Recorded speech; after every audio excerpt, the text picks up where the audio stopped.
All right, I think that's all set up now.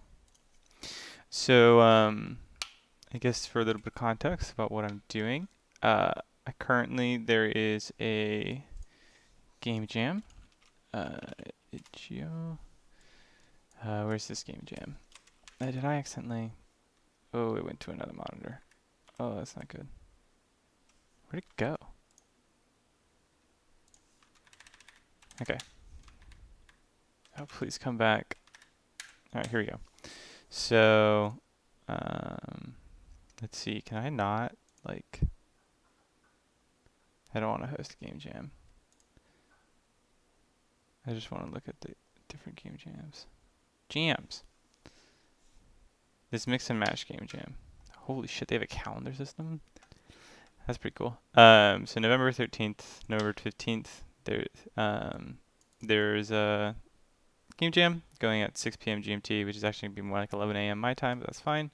And I haven't really done any jams this year, and because of the pandemic and moving and all that. So I'm kind of prepping, and I want to get into this one. It's in 11 days, about 12 days actually. And so yeah, I'm just preparing for that.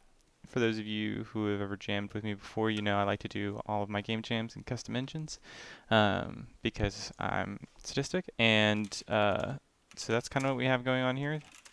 So this is the beginning of the engine. As you can see, it's just having a bunch of dancing Galaga sprites for now. And this is just using an STL renderer. Really simple engine. Maybe we look at it today, maybe we don't. But the special thing about this language, this engine, is that it's actually built in a custom programming language. So we can go ahead and see that here. This is what it looks like in the engine right now. And this is the language looks like. We'll talk about how it does, what it does in a minute. But yeah, so this is the language. As you can see, there's a lot of C stuff going on. All of these functions are actually fully. This is all just C. It's the like function definitions and the struct definitions, and as you probably saw at the top, the module definitions that are the actual part of the language.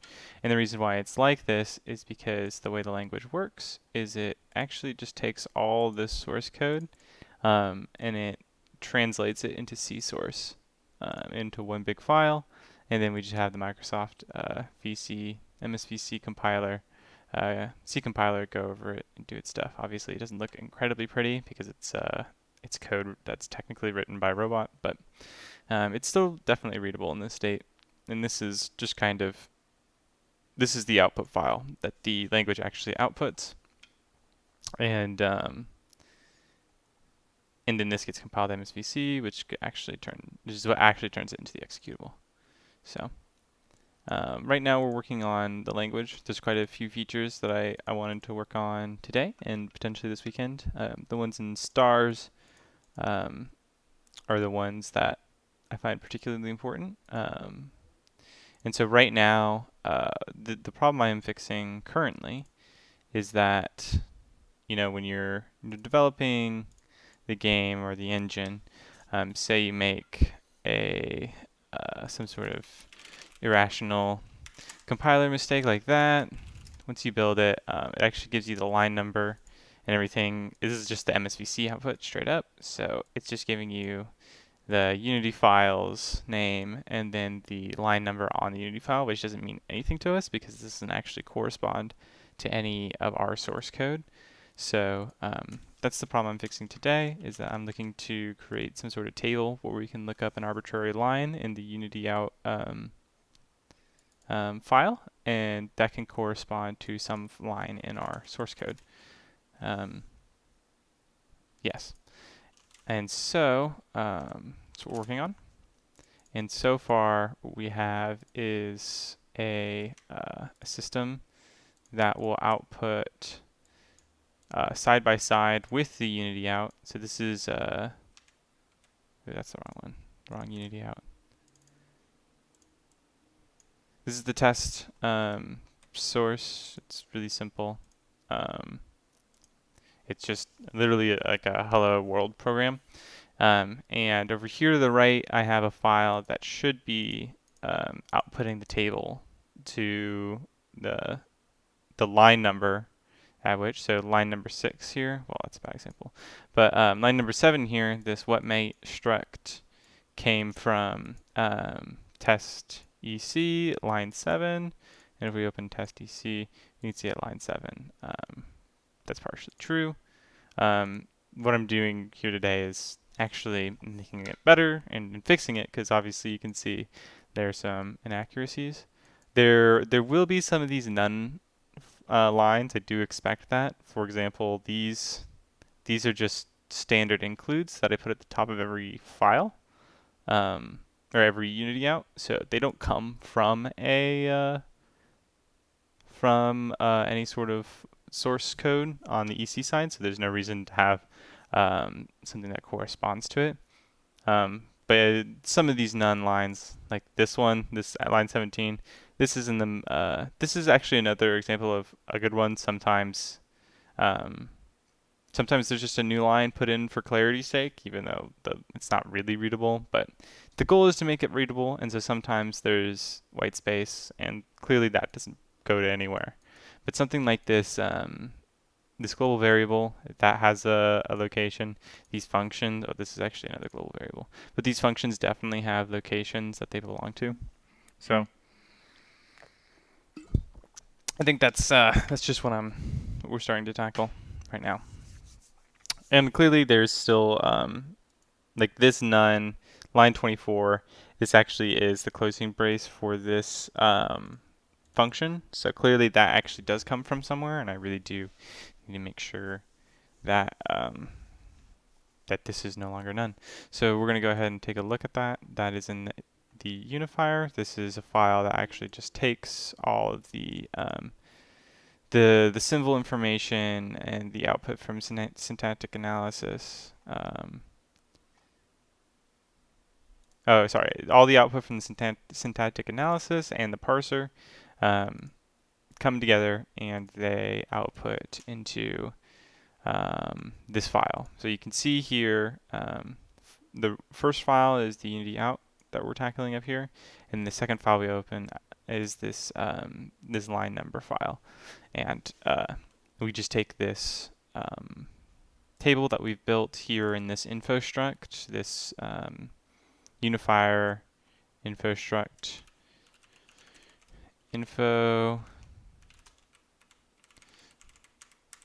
struct, just going to the definition of it here. Yeah, here it is. So this is the unifier info struct as file names, as a file names array and a line numbers array. And as you can imagine, the idea is that the index into these arrays is the line number in the Unity out.c, and so when you want to look it up, you just look it up in this array. You know, what file does it belong to? What line number in that file does it belong to? And hopefully, when we get a Unity out error, we can just take the line number, look it up, and then translate the error into an actual proper error. That does point us towards a useful piece of source code, of our actual source code.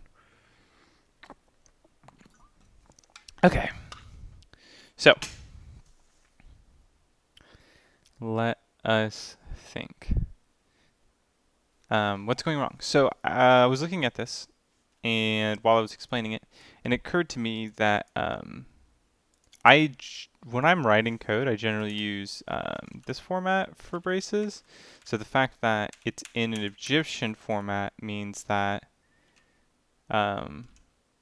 there may be something slightly strange going on here, because it looks to me, so the function header does come from somewhere. The fact that it doesn't here is concerning, but this has a line that it knows that it's from, but this C block is what we call it, but it's a block of functional C code. Also has line numbers that it knows about. So I have a feeling that because this open brace and this function header were print on the same line, that we ended up losing some of that information. So I'm going to go ahead and put a new line right after this function header, specifically on function declarations, or on function definitions. So that's function declaration, module definition, function definition. Okay, so here we want to actually fwrite a new line character, size of char, file, and every time we write a new line, we actually need to let the unifier info know that we're opening up a new one. Why is the unifier info not at the top of the file? Please, let's move that. Thank you. Unity line number is the one before. Unity line, yeah. Structure, I've lost my place. Function declaration. Right, module. Okay, module functional declaration, right? Okay. So that's writing the functional part of the module. Right, function declaration, that's writing the header and then a semicolon. Right, function definition, yeah, here, okay, that's what we were doing before. All right, let's go ahead and build and test this. Oh, we got an error. Unity outline nums. I really thought I just checked this. My num.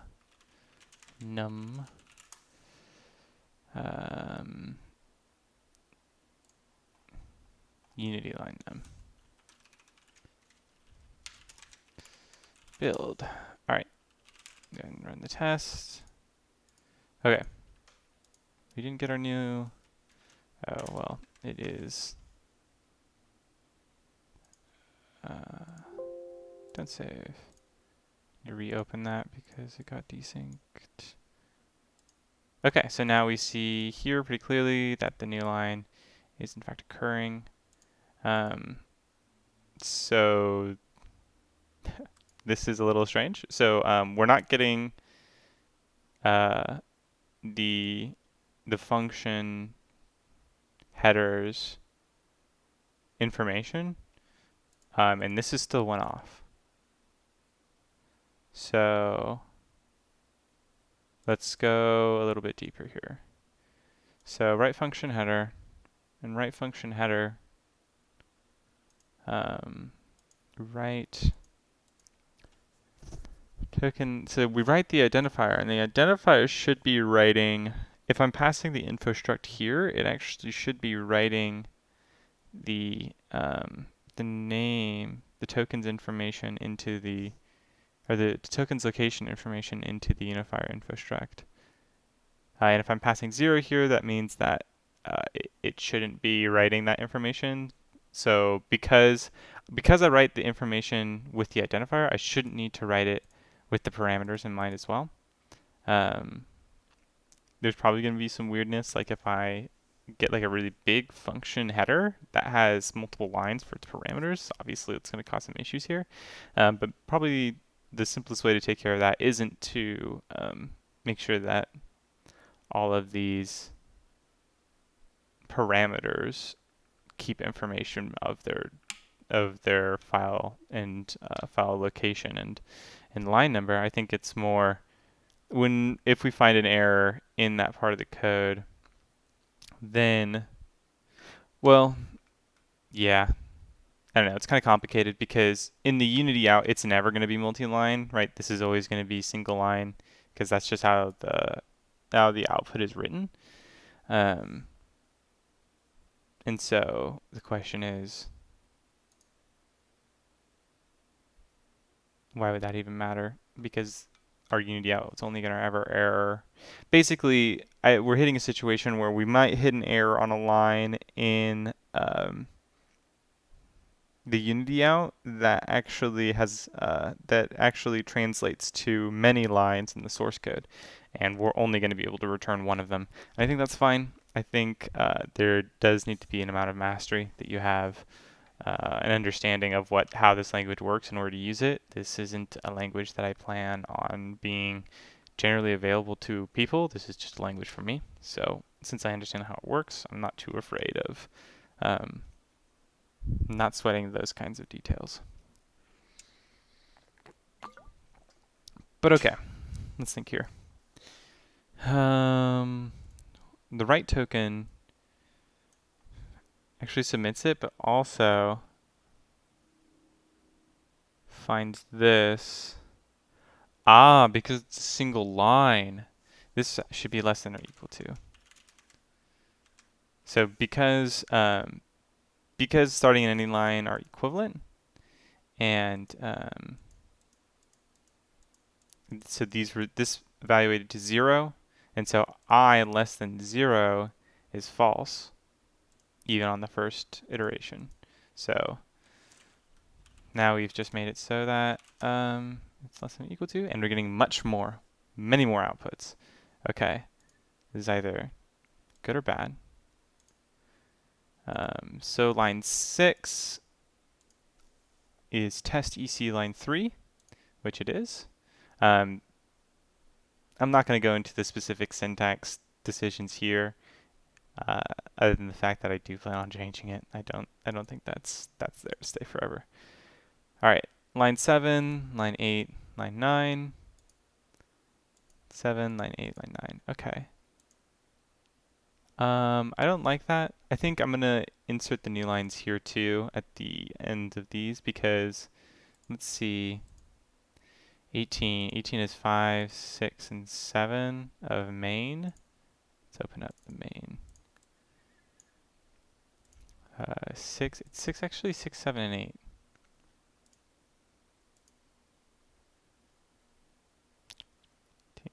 5, 6, and 7. Okay, that's interesting. There may be a off by 1 error there that I have to look into. But let's look at these functions. Line 22. Line 22 is 10, 11, 12, and 13. 10, 11, 12, and 13. Okay, very cool. So there's an off by 1 issue regarding these globals we have to look into. And we have to add new lines in for these. So in the write enum, typedef enum writes the identifier and then writes the C block right after it. We actually want to interrupt this, write new line, and then we could say unity out unity line num plus equals 1. Do that in write struct 2 after the identifier.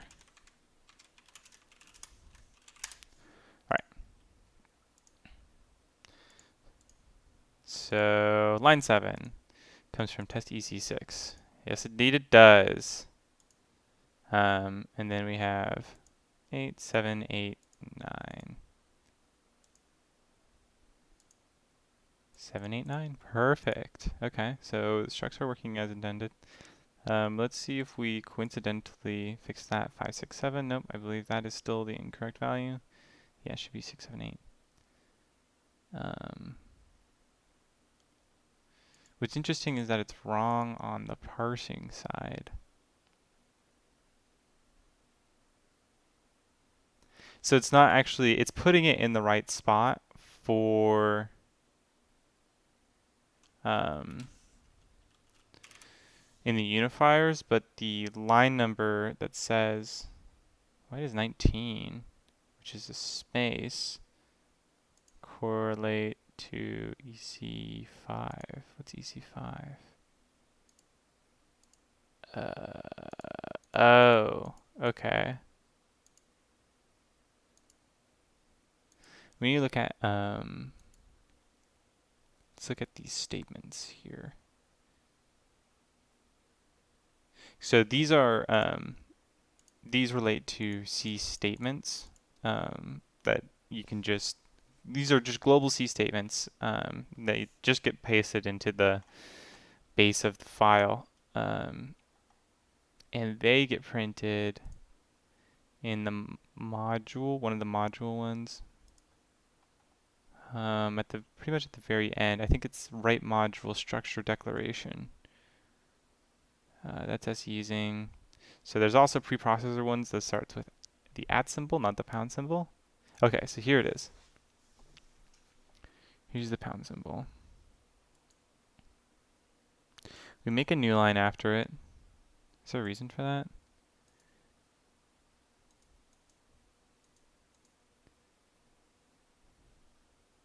Oh. So, well, I don't know. So C statements go until they see the semicolon. So I don't think it includes the new line. That being said, it's pretty clear that these already had new lines with them. I'm going to remove that and see what happens.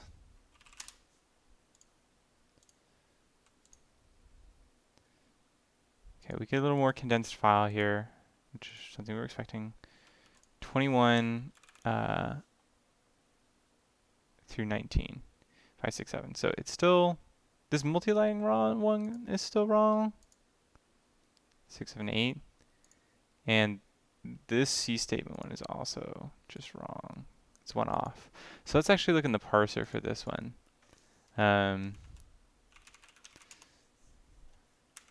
C statement state, snip start.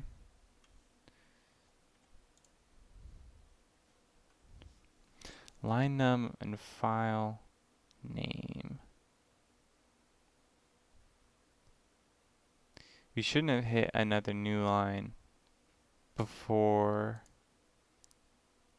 there.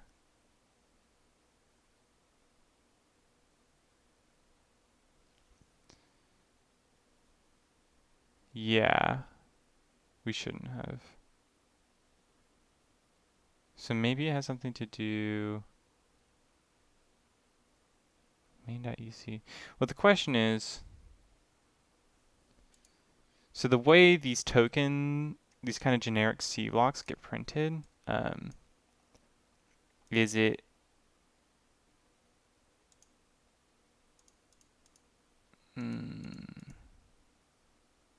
it counts the new lines. So when it's printing out a C statement, count new lines, this should end up being 0.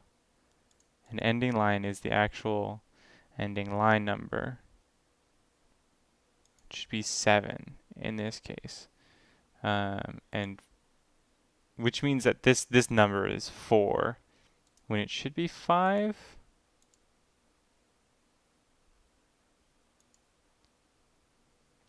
But this line number should be 5 when it's going into it. Let's I kind of want to see what the ending line numbers are of each token. So let's just go ahead. We actually have something for this that kind of just prints out the parser information. And let's go ahead and add %s,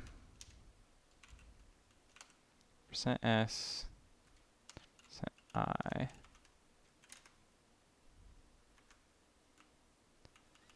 Start len, and then so this is t, file name, t line num.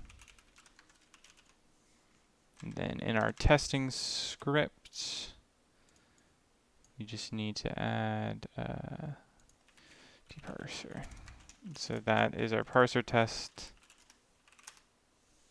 All right, and we can see now what the file value is. Okay, so this is derp. It's on line 5. Okay, so it has the correct line number on it. So we know that the reason why we're seeing 4 there isn't because it's the wrong number in the parser, but because the unifier is, for whatever reason, printing out the wrong number.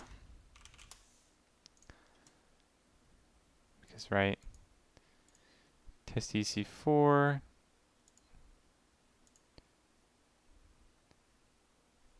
that, yeah, this clearly comes from line 5, which the parser confirmed, yet on line 18, where it starts, it's printing out line 4, which means we're doing something wrong here.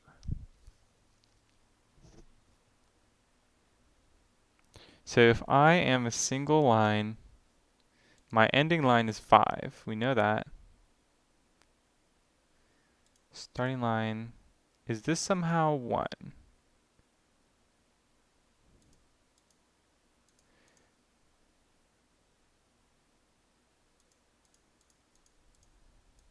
If this is 1, no, it shouldn't be 1. Starting line and ending line should be equivalent.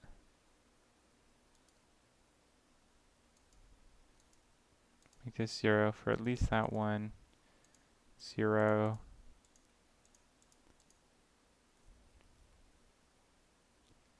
It's not.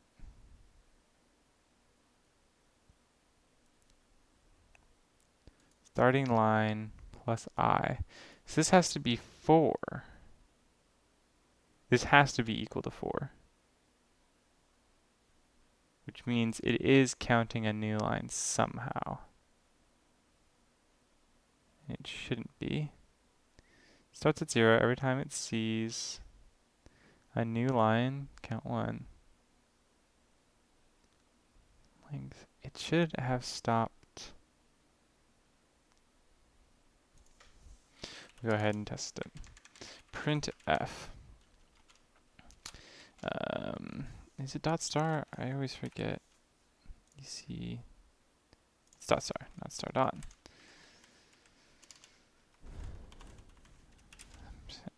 I line. So this is going to be token length, token stir, and count new lines, token stir. I could do math on starting line, but I'd rather not.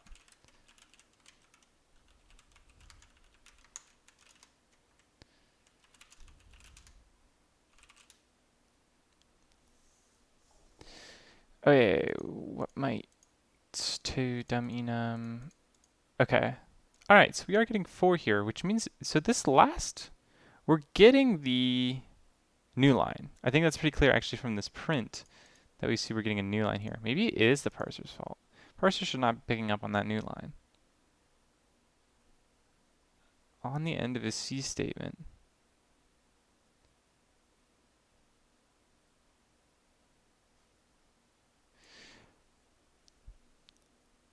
Oh, why is it plus 1?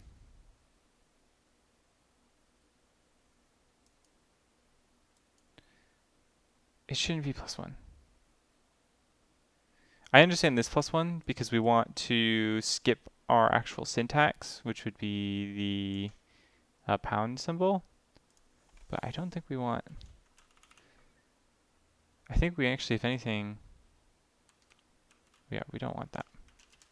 Might need a minus 1 there, actually.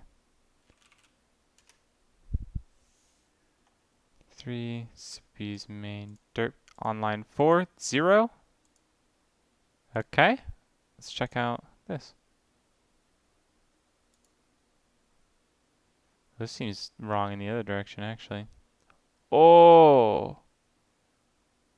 Oh no, no, no, no, no. Okay, we need to bring back that new line. I feel like I took that out. Structure, declaration, in front of every preprocessor, yep. I took it out. Where did I take it out from? Right token all the C statements. No, yeah, and bring it back.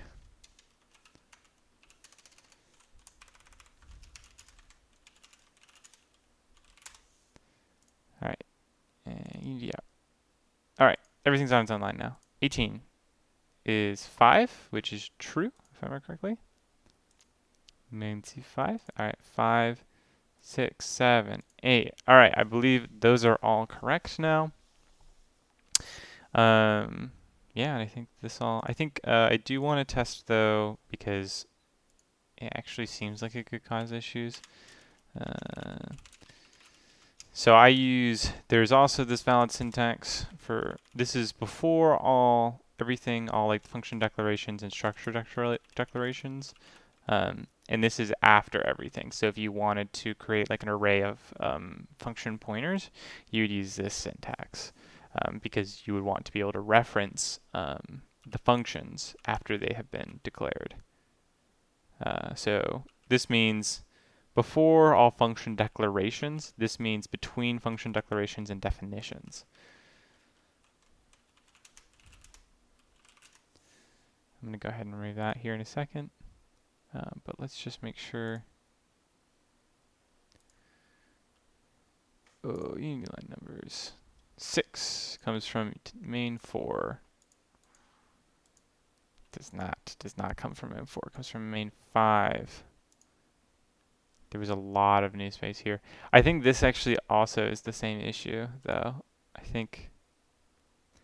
So this one actually goes into the new line. I think this one I want to subtract by 1.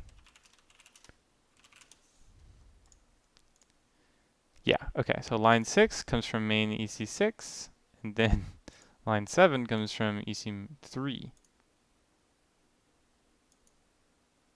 Test 3 main 6. Ooh, it's 1 off. It's not main 6, it's main 5.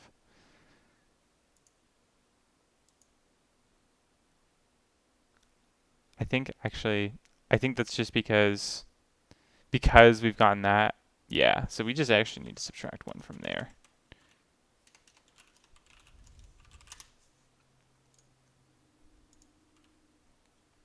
EC5 on line 7 is from test EC3. Line 6 is from main EC5. Test EC3, main EC5. Perfect. Okay, I believe that's correct.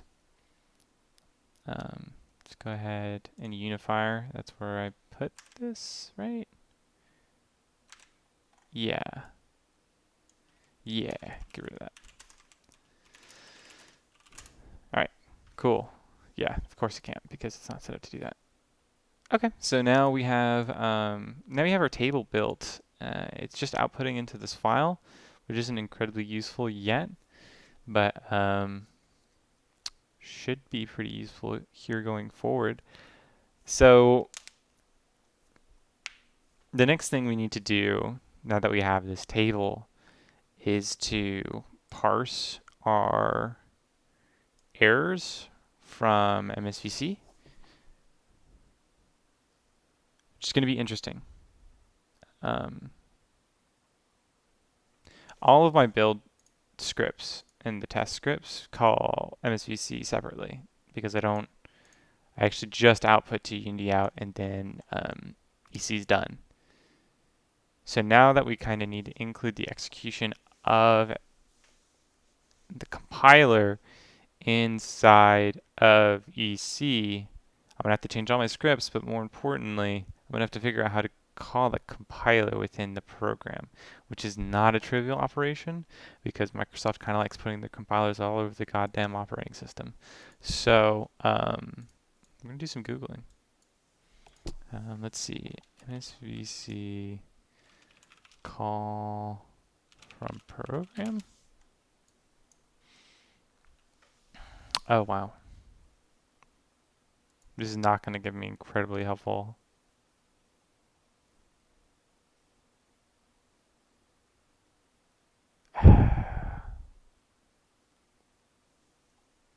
See, this could be something like I would want to do. It does make it Windows only, which really sucks. But even worse than that is the reality that you can't just call MSVC from a regular command line. What is that? Get out of here. So if I tried to call CL here, like it doesn't recognize it, and that's because we need this specific x64 native tools command prompt for Visual Studio 2019.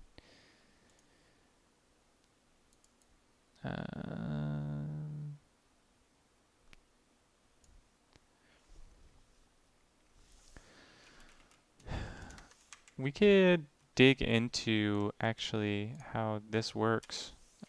Command open file location. See, does this give me? Okay, it's this vsdev command bat.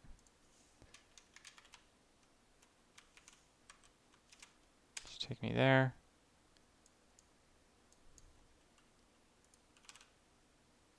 vsdev command bat.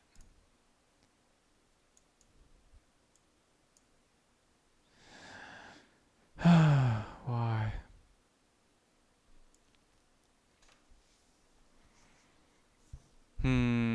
Maybe I can like dig in here, find a very specific version of CL that it's calling, and then just direct call that.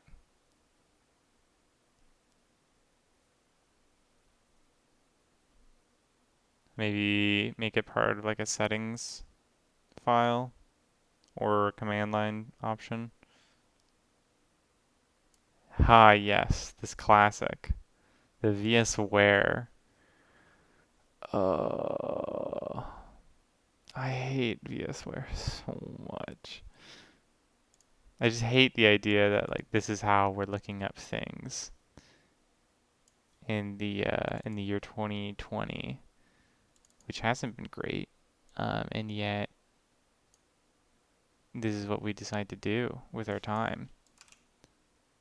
All right, VSWare. We got it. All right.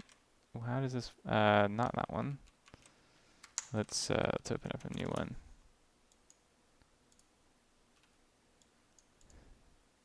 VSWare. Yeah, this is helpful. Jesus. I'd have to parse all of this. Yeah, here's the product path. Cool. Actually. Oh, that's some.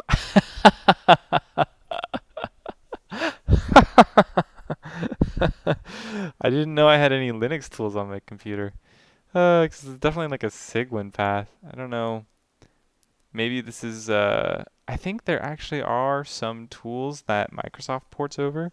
So, that's kind of why you see this weird C slash syntax, is because it's, this is some sort of Unix simulation instead of the C colon, which is what it actually knows how to do. But cool. We have this, which is helpful in some ways because this is the full path to the CL. We can look that up, which I'll do right now.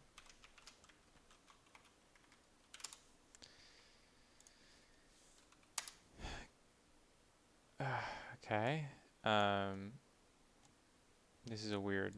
Just take me here. Program files, Microsoft Visual Studio, 2019 Community, VC Tools, NSVC, bin, host x64, x64, cl.exe. Excellent. Okay. It's cool that we can find this. However, not incredibly helpful because I don't think it'll be able to execute on its own because it needs to. It might be looking up some of these other, like it's definitely going to call link here. That's part of its, job is to be able to link things. And so Steele is definitely going to want to call that. And I don't know if it's going to be able to know how to do that if I call it from a folder that it might not be used to. But we can see. There's no reason.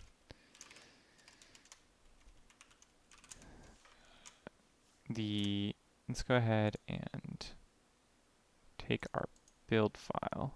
Do I have that open? Nope, only have my test file open. Oh, actually, no, it's fine. Unity out.c fet. Ah, yes, correct.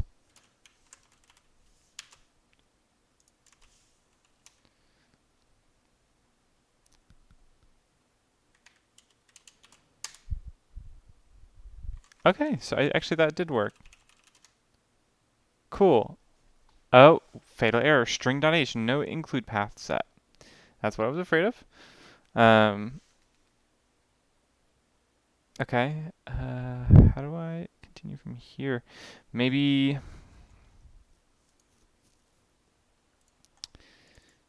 this, unfortunately, I don't think just setting my thing,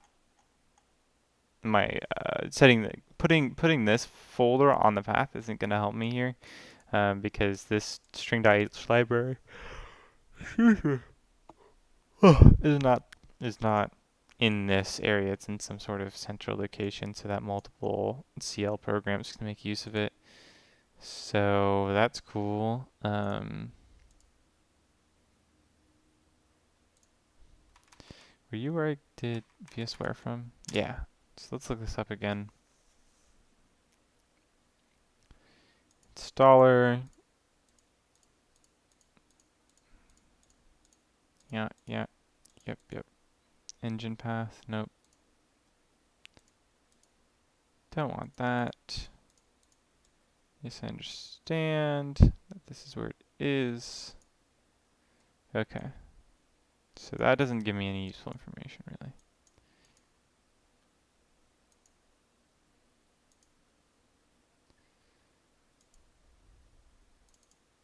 I could also consider a different compiler, one that is a little more friendly to kind of what I'm trying to do, something like Clang or GCC, but honestly, no, because like they're a pain in the ass to get working on Windows. And also, I want access. I'm sure the SDL, because my engine uses SDL. I need to have the Microsoft compiler for those static binaries that I have.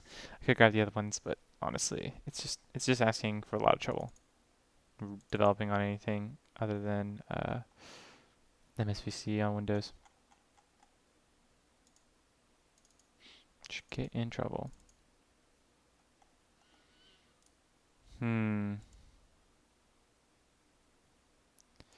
Okay.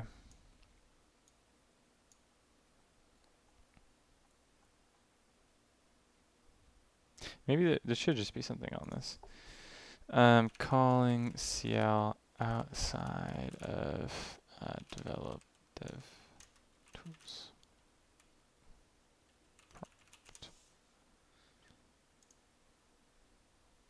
Yeah, no, I know how you want me to use it. Not using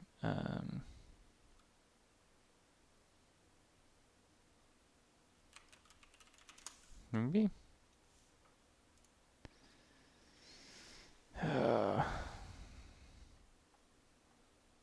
No.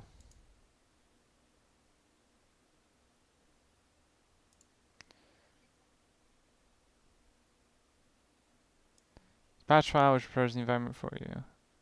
Actually, the developer command. Exactly. And I hate it. VC vars 32.bat. Yep, familiar with that. And that is maybe if we could like prep the shell, but I don't know.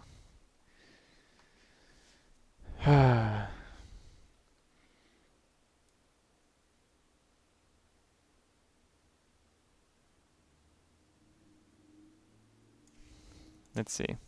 Shell execute. C calling. No, we shall execute is what we're looking for. Shall execute A. But we don't have our hwind because we're trying to be a generic program.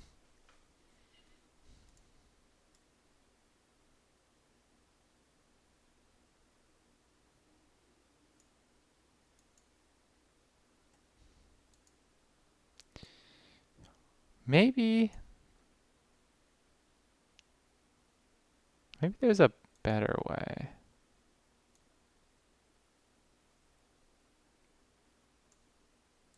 Maybe what I do instead of maybe I can build a batch file that's just for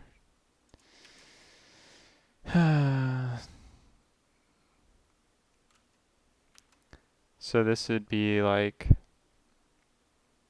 I don't know, dev build dot bat.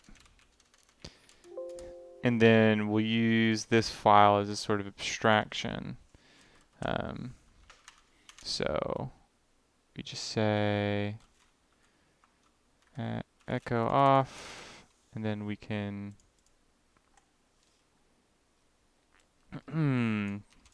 do this call thing that this guy is doing.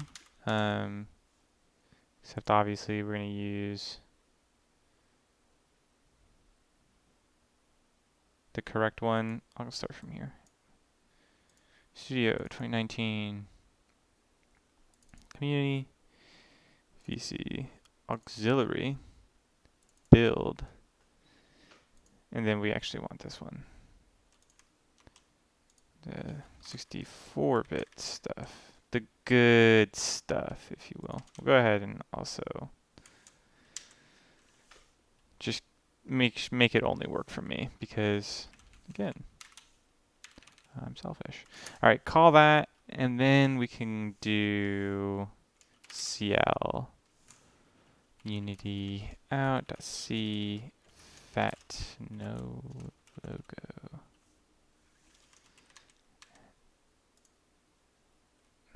And then from a regular, this is our regular command prompt, we should be able to dev build.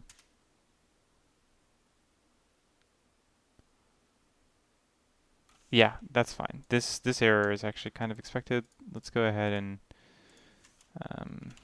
comment this out just so we can see it working. Build.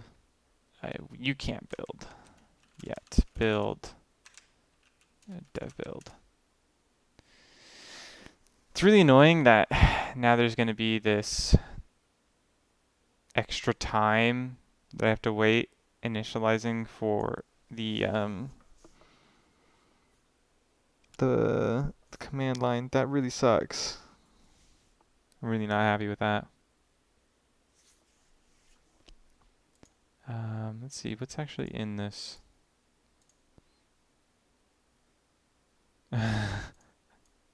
Okay, sure. Oh no, please.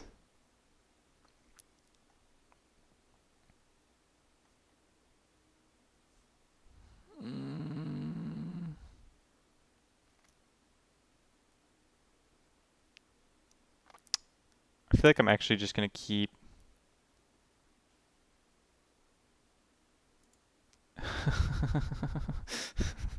I hate this.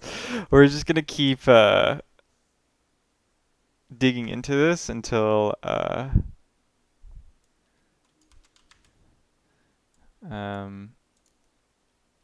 until I can just take out most of this batch nonsense that's probably taking a while because it's calling like 10 different other functions, until I can just call like one thing.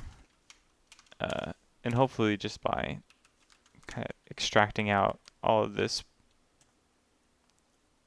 shenanigans from the toolchain, from the Microsoft toolchain, maybe we'll get a little bit of performance back. And hell, if I can understand what's actually going on, potentially we can just skip everything. Ooh. Okay.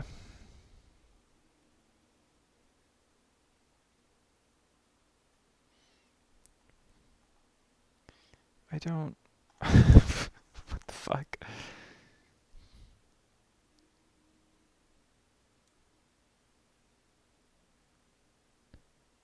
I'm not understanding what's going on here at all.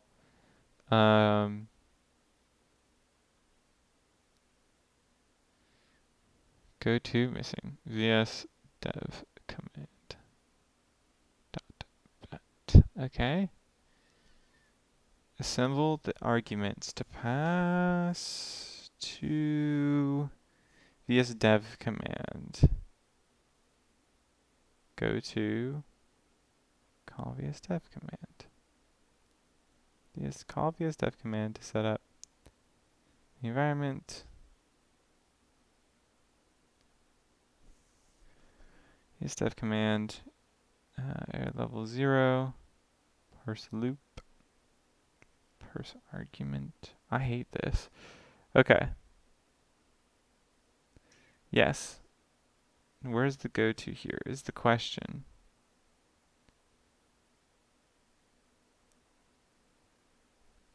Exit B0. Here's the thing I don't understand though, is like it's setting these things. But down here somewhere, it should execute something else. Is kind of what I would expect it to be doing. I don't think just setting these is going to get us what we're looking for. But you know what?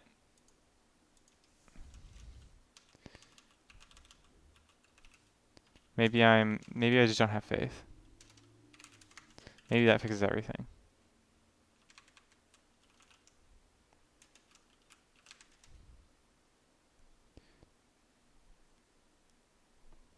What? Is that all I need to do? No. No, no, no, no, no. No, no, no. No, there's no way.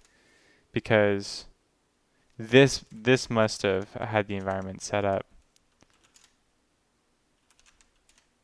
Yeah. Okay. It had the environment set up previously because it retained the information when I first called it.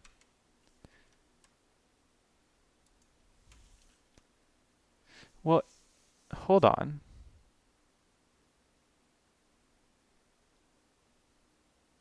If the environment is set up, no, because it creates a new shell to execute the stuff from inside the program.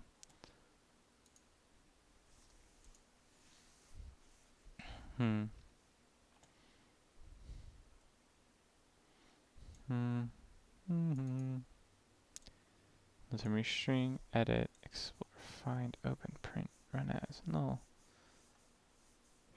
Okay. Okay, this is not helpful.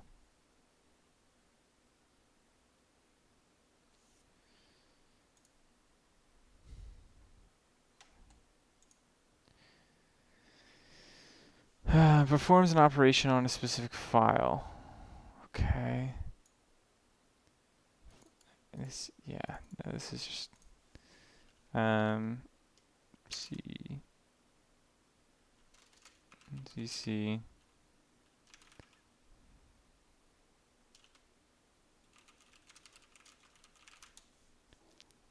How to run a program in C#? Wow, no thank you.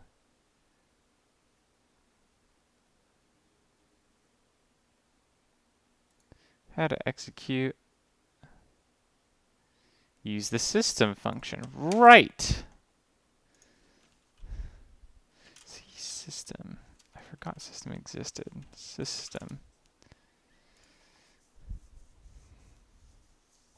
And so the question is, does the system command execute said command from within the shell that you're operating in, or does it create a new shell that doesn't have the context of this shell? And I guess the best way for us to find that out is just in EC do something really quick. It's just system cl.exe. And that should tell us.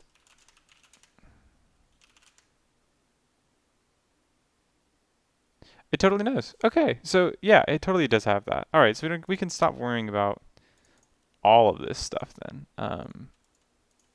Yeah, none of this is an issue. Cool, cool, cool. And I don't need this dev build thing either.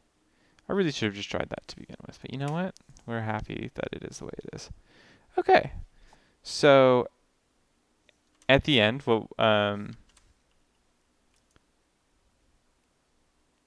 we might have to hijack standard out here too and redirect that, but I'm actually not too afraid of doing that.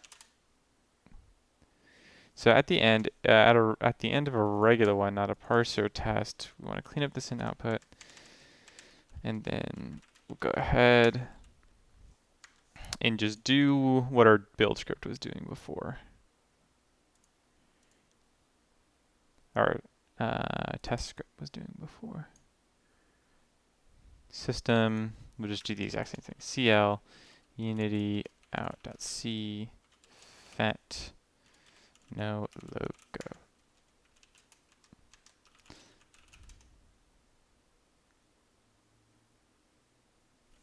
Oh, ours is still gonna do it.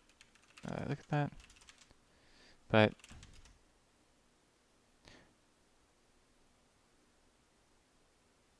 yeah, okay. It looks like it's doing it.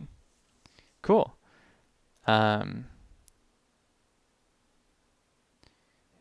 Yeah, that's excellent. So now we just need to hijack standard out and standard error. Hijack std out. Is it possible to hijack standard out? No, I don't want to include a library. No, no. C get output of system command. Here we go. This is a more straightforward. Popin.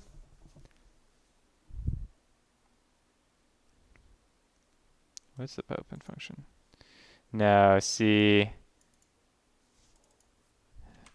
I don't like being taken to Linux man pages. Because that just makes me think this is a new thing. Like a new thing. Yeah, that's not available.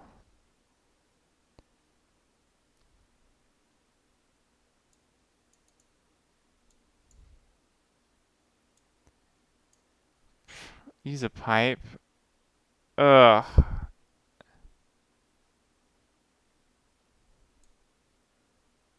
Yo, wait, this guy actually has the hookup. I kind of like this.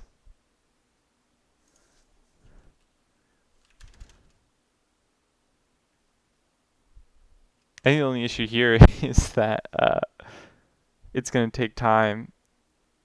And I have no idea how long it's going to take. And so reading, yeah, okay, maybe this isn't the best idea.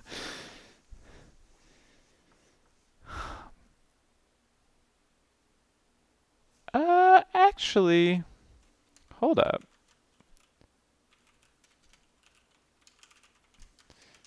Does it resume? It shouldn't, yeah, it shouldn't resume functionality until we're done.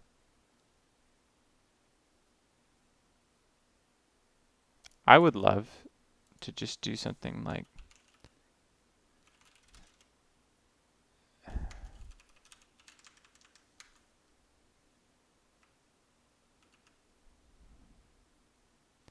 change what standard out is so that when it prints,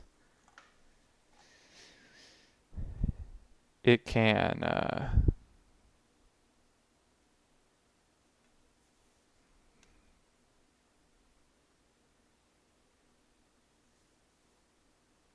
so that when it prints, it just prints straight to my filter or to my stream instead of to standard out.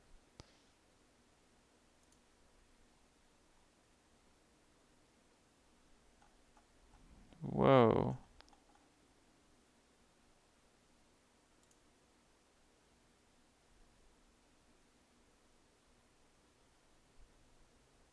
Whoa. Okay, no. Again, we're not into this popen stuff.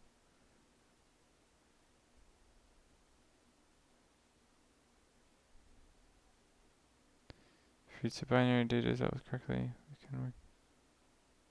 Close. I guess let's just see if Popin compiles.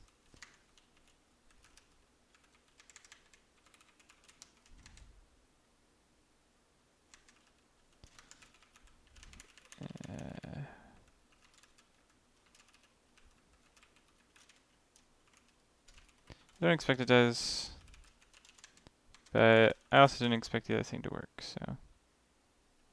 Yeah, unresolved external symbol. Just not something we can do here.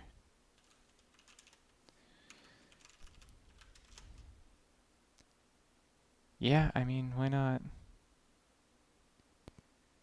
And then I believe there's a way to do error out too, which would be batch, no.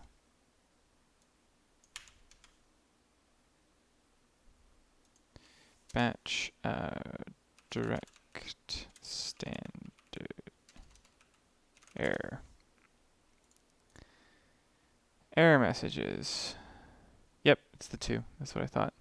Okay, so we want, this is cl std out .txt and then cl std error.txt.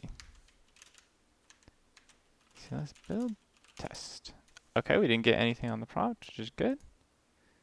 Because we want these, it looks like, okay, so even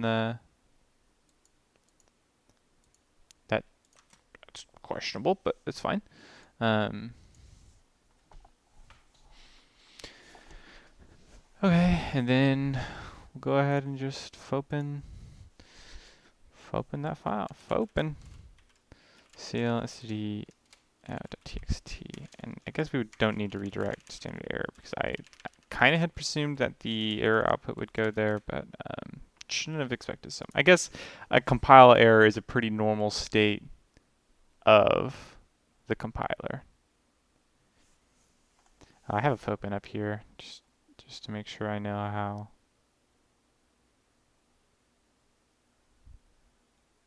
That I'm not doing things wrong. Fopen, file names, read. Yes, thank you. Okay, and then we can just readline the first thing because we don't care about the first line. I have to remember the syntax for readline.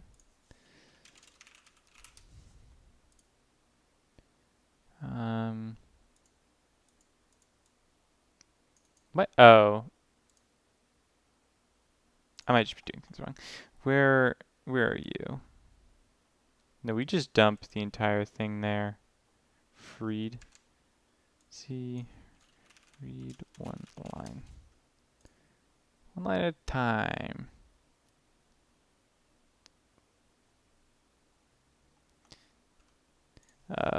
CF get s. Forgets about it. Yeah, okay, here we go. Forgets. And let's just assume 256 is probably enough. This is the nature of C. You get to make dumb stuff like this.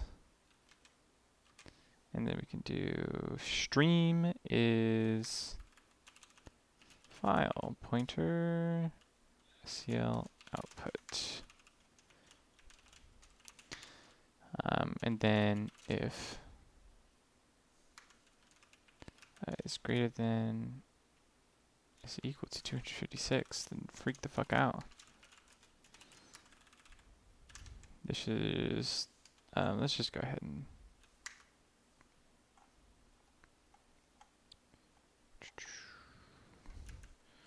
puts line too long. And then if we ever actually hit that error,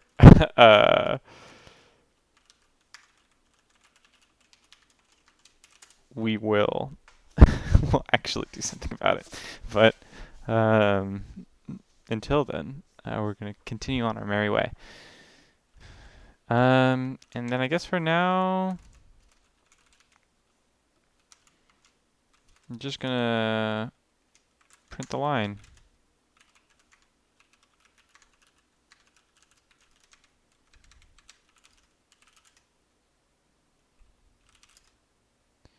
Okay, that didn't exactly work. W equals char different in from int.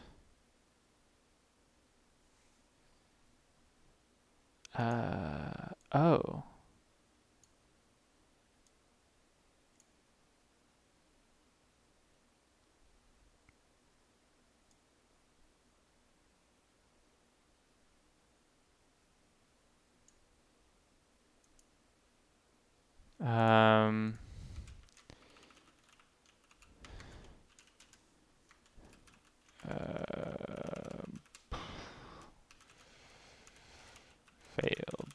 Yeah, I don't think I quite understood that. I assumed it was going to be returning me the length that it read, but that doesn't look to be the case.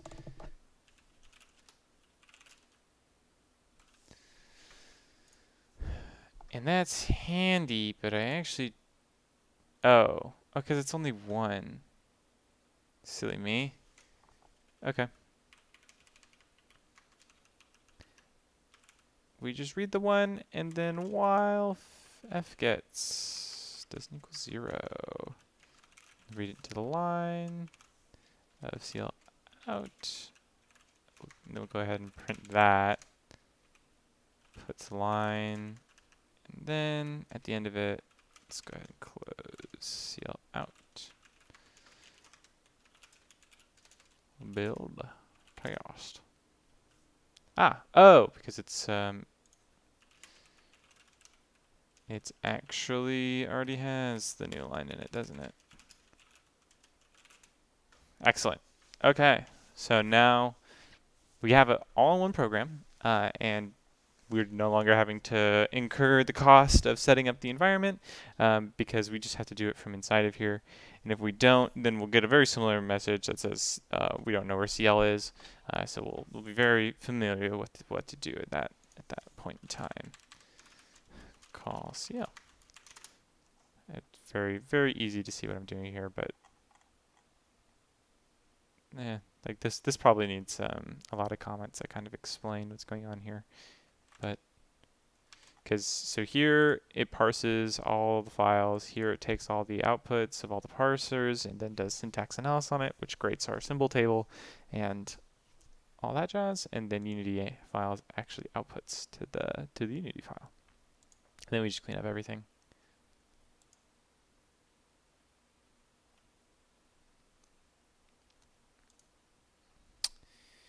Oh, yeah, we don't actually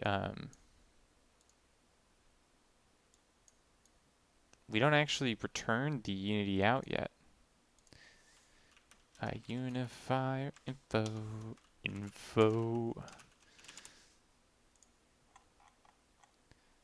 So just go ahead and make that a thing here. Create Unity files. Unifier info pointer info.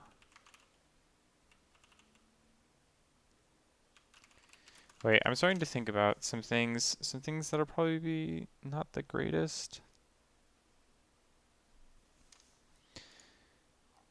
File names. Okay. So I actually pass around pointers. These the argc pointers are argv pointers all over the place, and I'm starting to realize that might not be a great idea. That being said, they don't get freed to the end of the program, so maybe it's not that big of a deal. That's just something I have to keep in mind, is that that is eventually this information here, these pointers, get piped through into this unifier info struct, which is kind of a lot to go through, and I just have to pay attention to make sure that I don't accidentally try to access anything that has been deleted.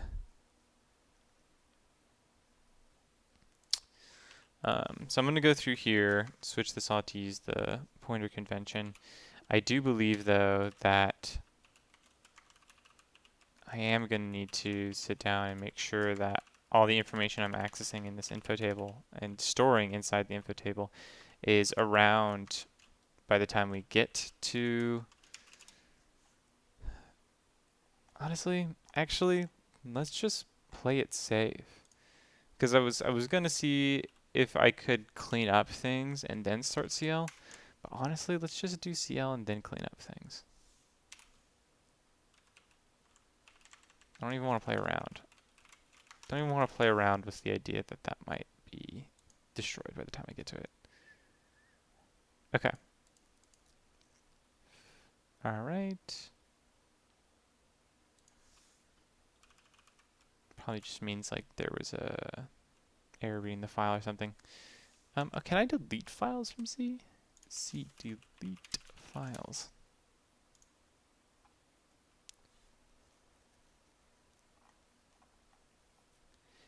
Is it just remove? That's a yikes. Remove CL out.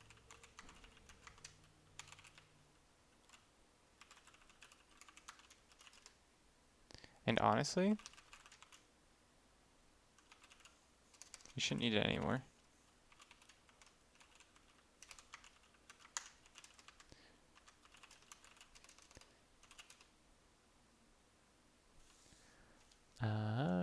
Unify info, Jefferson levels from direction from unify pointer. Okay. I'm probably still, yeah, so here, still doing that.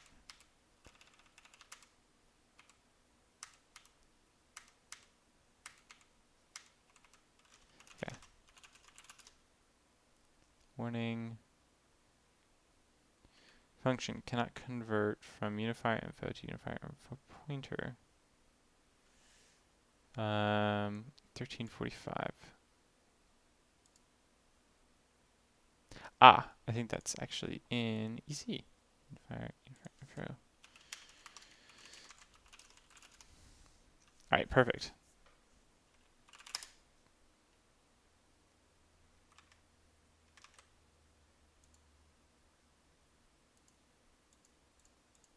Oh, let's go ahead and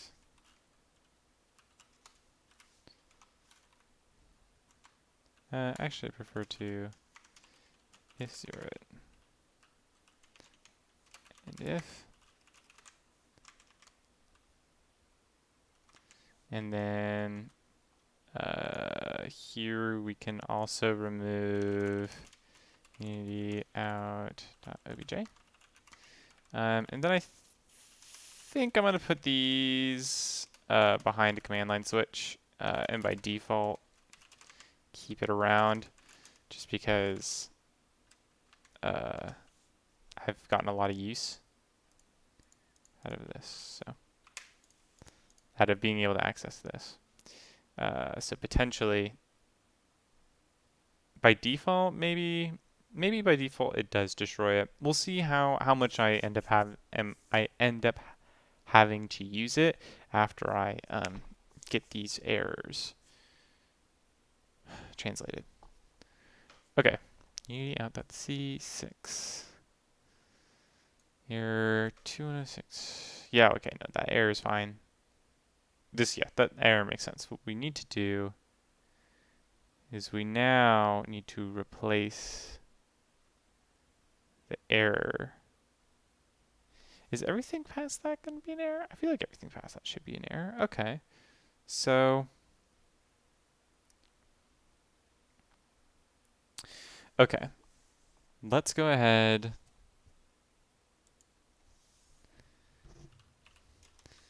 Const char star file name is equal to line,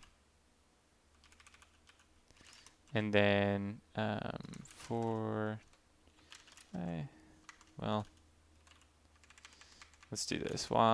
Actually no, we can do the strange way. For u32i is equal to 0, while file name I doesn't equal plus I, and then we have the length should be I. So should be able to do something like this. Percent dot star s new line I file name. Error. Syntax missing that for that. And I undeclared identifier. That's fair. u32i is equal to 0. This could be a while now. While. Oh, and that's also a comma. Oh well. This is better anyways. Okay, cool. So we're able to get the full file name.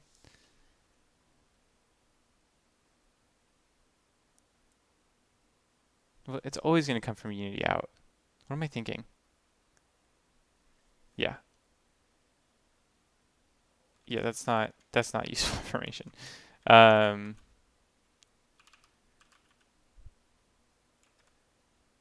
name start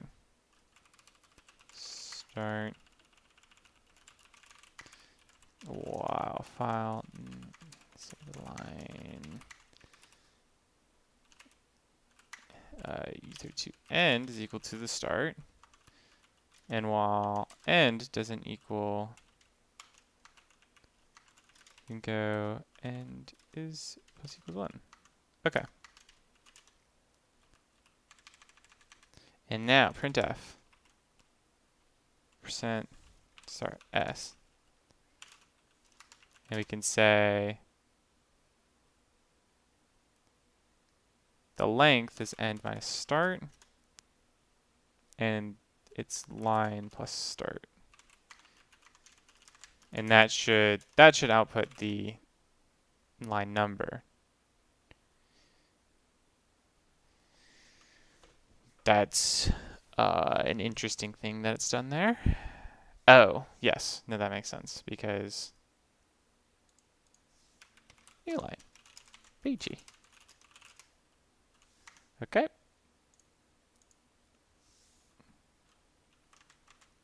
So it's actually plus equal 1 start there, so that it actually starts at the correct place. Ah, okay. And then things sort themselves out. So then, right now we're trying to, obviously, what we've just done is we've extracted the line number from the output. Let me see.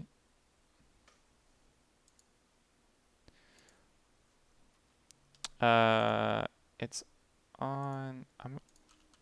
I want to make sure that it works with multiple. Oh, that's bad.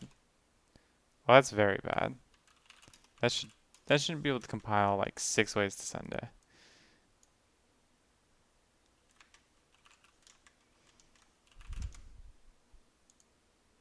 Oh, okay. It's failing somewhere much deeper because of all that. I'll have to figure out why that is eventually. But I actually think the safer thing to do would be this. Because test ECs first. I don't actually think that matters, but we're going to give it a shot. 60. Okay, no, so it does work properly. Good to hear. Ironic that it was exactly 10 times the amount it was before. But let's just, yeah, okay. Confirming that that's not a coincidence. That was just a coincidence. All right. So now, what was the int2 function? String to int c, not C#. Convert a string to integer. Stowy. It's an atoi.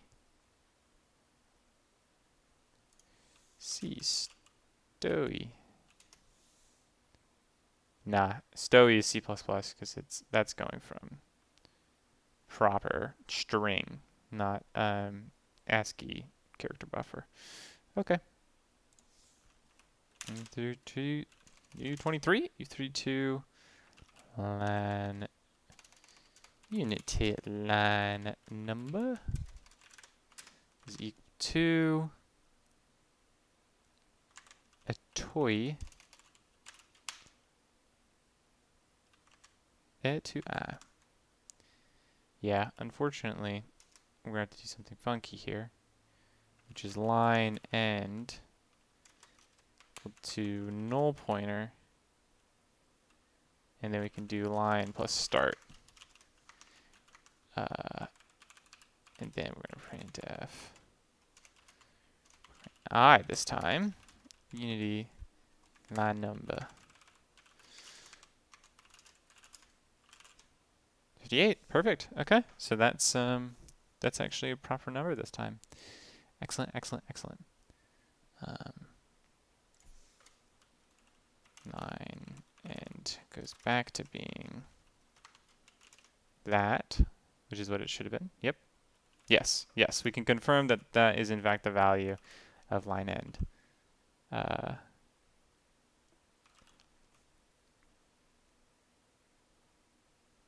And then I think we just want to printf. The last thing we need to get, I believe, is the rest of the line. The rest of the error output. So I think that would just be plus n plus 1. I believe that's it. Something like that. Oh, okay. Let's just shave off 4 more characters. Make that a 5. Oop, too many.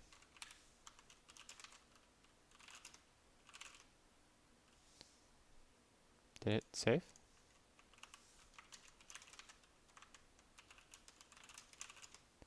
Error. Perfect. Okay. 58. And now we can actually do something substantially cooler, which is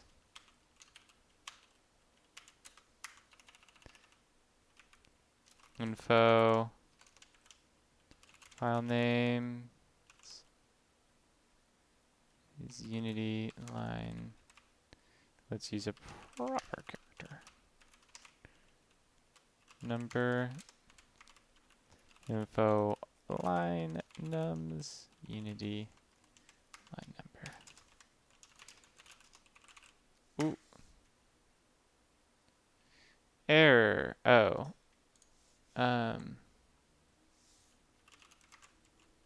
Really shouldn't just be info.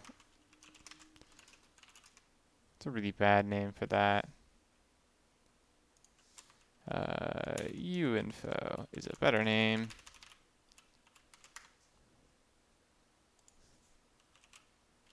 uinfo. Okay. All right. Error. Find names. Find the names. Ladies and gentlemen, what's a fine name? Perfect.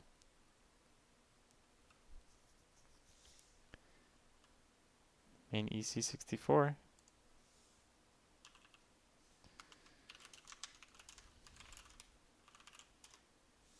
All right, test main EC.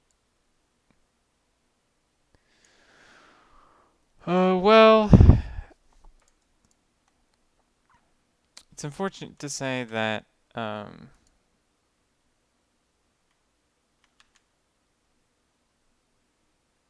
that's just very wrong. It's not the right file. And it's not the right line. Let's see, let's go ahead and go back to doing that and see what see why it thinks that. Why is it not? Where's Unity outline nums?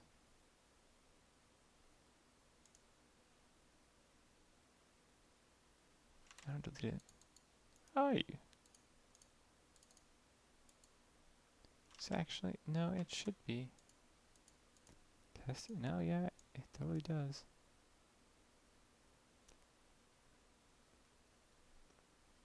Huh. Very confusing. Good day, I am Sketchy. Let's see.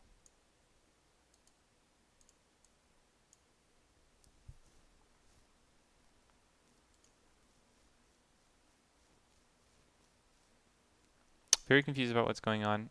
For some reason, I'm being told wrong file, wrong line number, and trying to figure out why by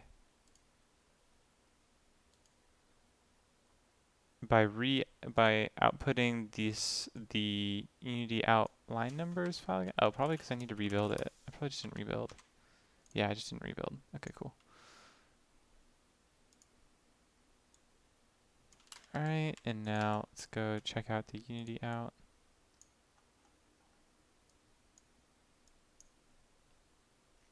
Okay. Up to line 4, up to line 5 is none. Line 6 is what might, which I believe is correct. Yep. And then we have demunum.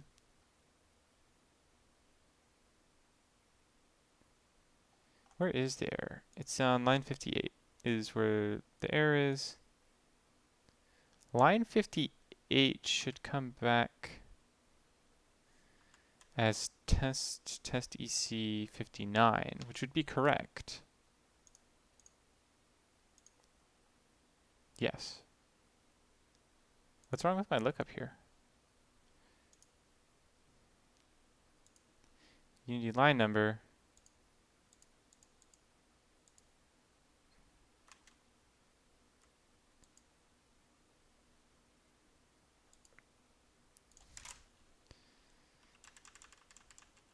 Yeah, for some reason the Unity line number appears to be wrong, or maybe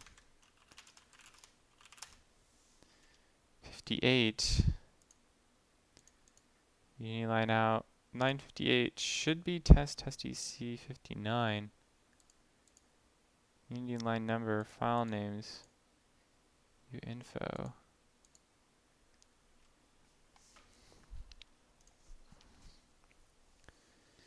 Unity line number, and for each one, sprint off the line numbers. And then honestly, just for sanity's sake, let's go ahead and print I here now as well. I would assume that it lines up with the file number, but that's kind of something I'm second guessing now. It doesn't. Because it starts at 0.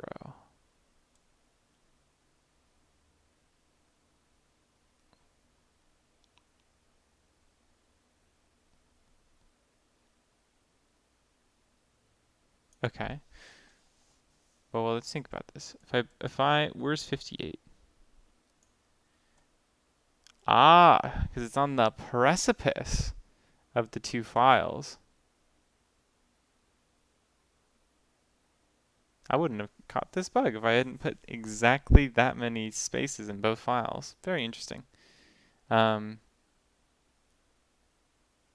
an easy fix. I think the way to fix this is actually just to simply subtract one. Here and here. Ah, no, not there. There. Don't need to print that anymore. EC. Yes, Unity line number -1. Because it starts at 0. Test EC 59. Test EC line 59. Identifier, and then it doesn't like the semicolon either. Excellent.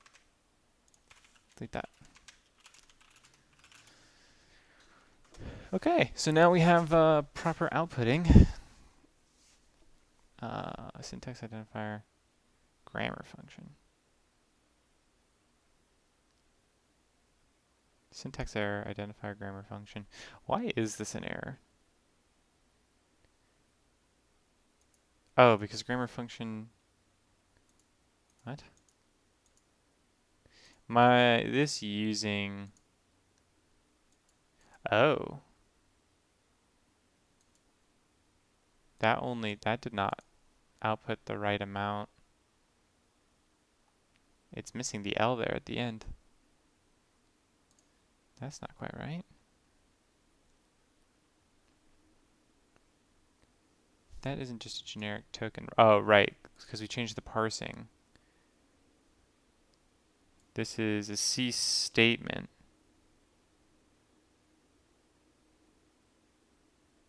Oh, right, because when I print usings, I take off the end. Let's make that only one, please.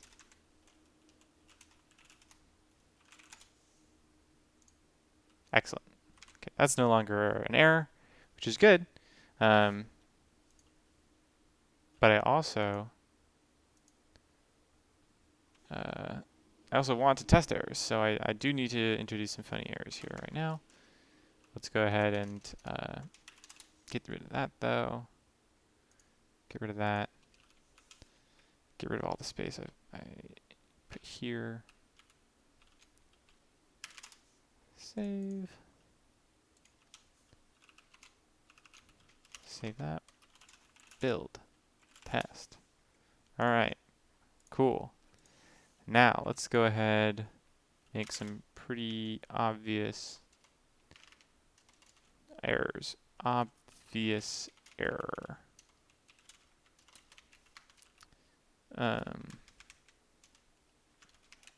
Let's forget a semicolon. 22. Yep, that's about as good as it's about as good as the C compiler can do. Obvious error. So missing a semicolon points you to the right file number. Excellent. Oh, let's accidentally put in a float here. I actually think this will just work. Yeah, that'll just work. Cool, cool, cool. Let's add two things that can't be added. Super bees. Illegal operand.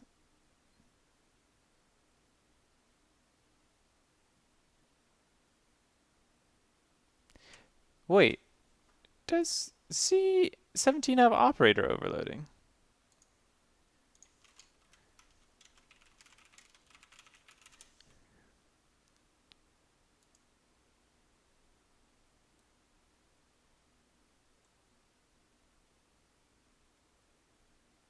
Oh, it has I did not know that C17 has operator overloading. Oh, I don't have to write that. Wait.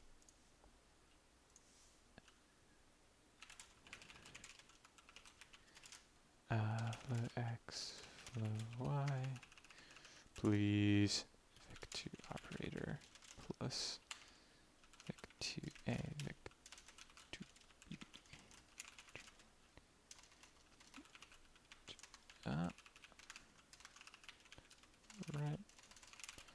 Red dot a x is equal to a dot x plus b dot x. Red dot y is equal to a dot y. So this is not how you would write a vector library, but it's how we're testing this, that's for sure.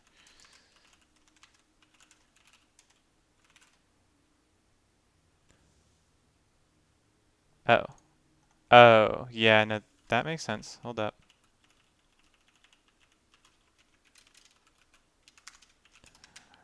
Forgot about my own language there for a second.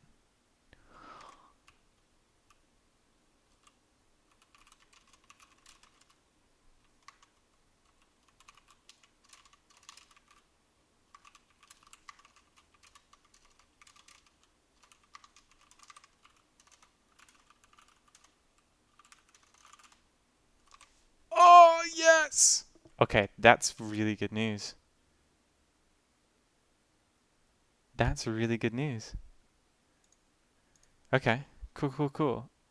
I can actually get rid of both of these things.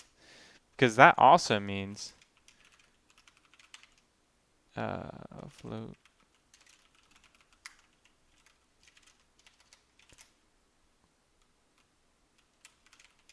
bees. That means that that should be supported as well.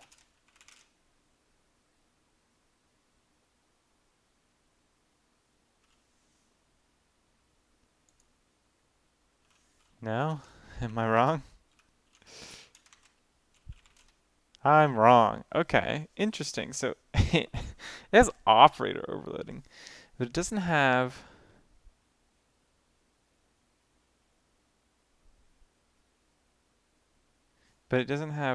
uh, function overloading. Fascinating. Okay.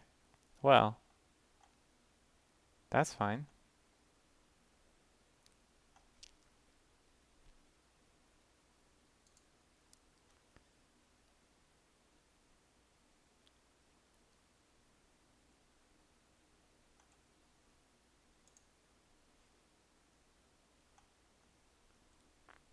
Wait, what? I was just reading. What? Am I crazy?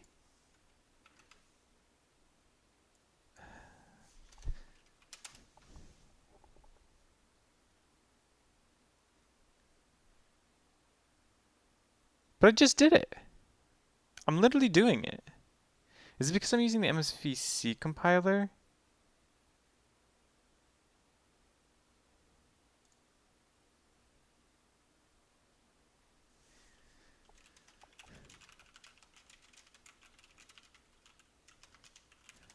Like, do I have access to other? Oh, I do. Oh.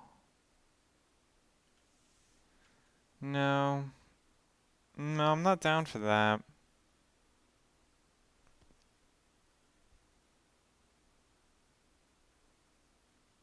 Because the second you turn on C++ features, your compiler gets much slower. I accidentally opened Origin. Please close.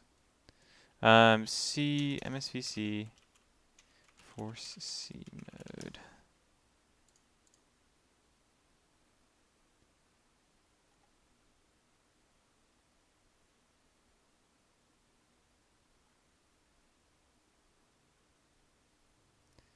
Includes C17 standard switches. Okay, let's go ahead and in EC now, we're going to go ahead and add that. It's part of the command. Nope. Thank you. I'm pretty sure I've tried this and it's failed before, so let me actually here in the command line just quick confirm what that might look like. CL, yeah, C17. Yeah. It was about C11 though.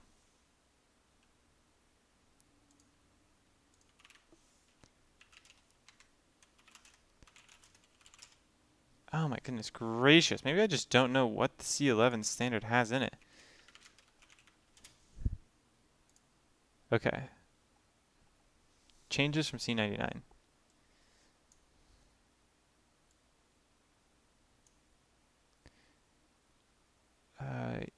Okay.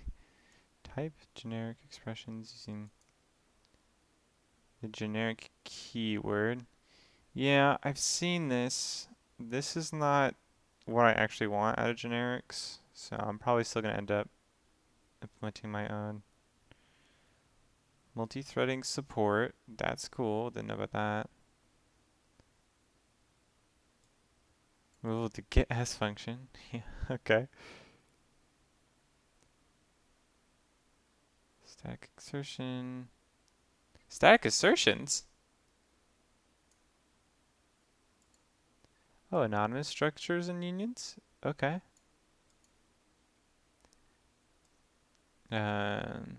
Quick exit. Interesting. That could have helped me maybe.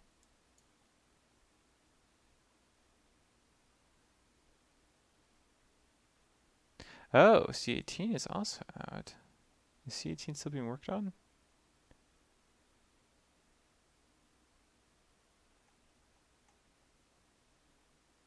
C17.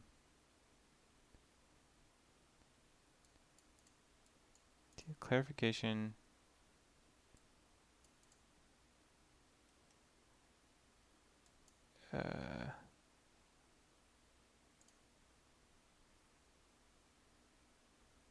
Oh, cool. Realloc with size problem. Happened before. Cannot be cyclical. Cyclic. Range error. I don't. Okay. elif. Interesting. Typos in threads.h. Oh no. Oh no.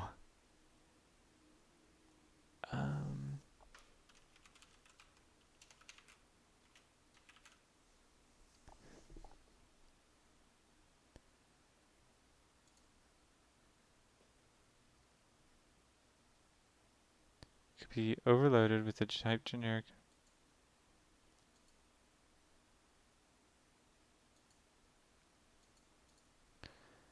Yeah, so we can't do C2020 20x.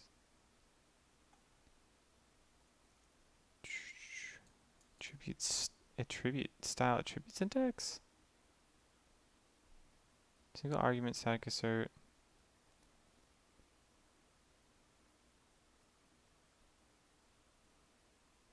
Not sure exactly what this is.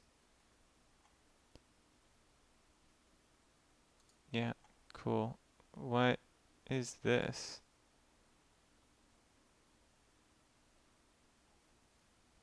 Okay, so that's just wrong. Okay. Let's see. Okay, so what I'm getting from this is that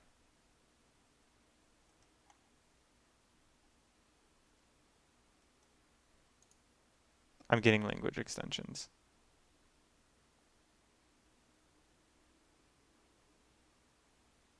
There's no operator overloading in C. But I'm literally doing it though. Like I'm literally... What? Since I don't know what this is. What? Yo, C++ is nuts.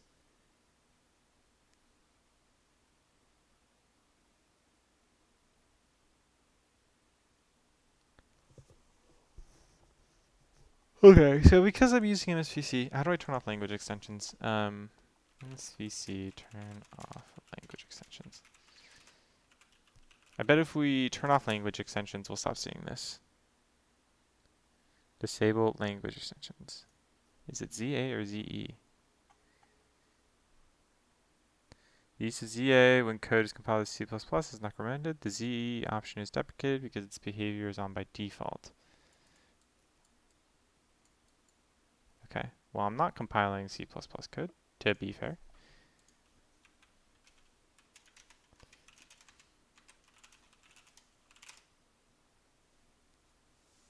Why is that? Is it actually able to compile? Or is it just being, because it's not being called, it's just not actually being compiled?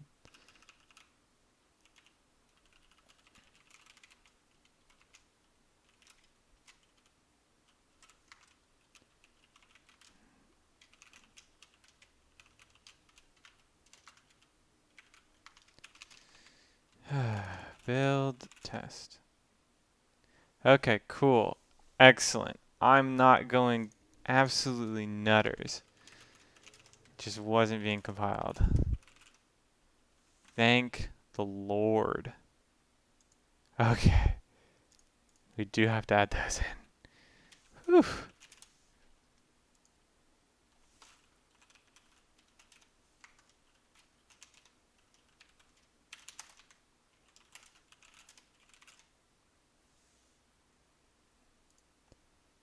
We're not going crazy.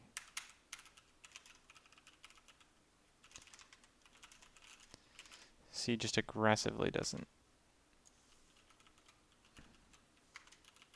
not compile things. And for that I appreciate it, but it did send me down a loophole there.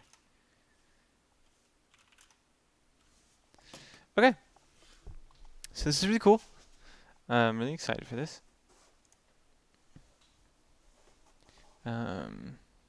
I think what I want to do now is I want to... Let's swap it out. I'm going to go ahead and use this new EC as the EC here. Let's go ahead and call this 1031.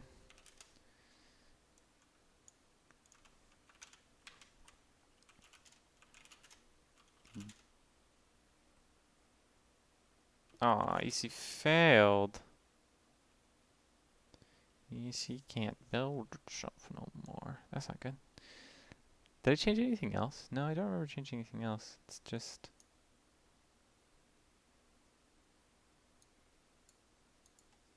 this. Where does it say EC failed at? Oh, if it... Okay. So if EC fails, that means if I get that message, that means there's like a null terminator somewhere in the program. We actually do have good ways to get this information though. So bring that back and build it. What was the option? There's a command line option in order to get the PDBs. I think I use it here. Yeah. Build. Do you have it? /vi/debug.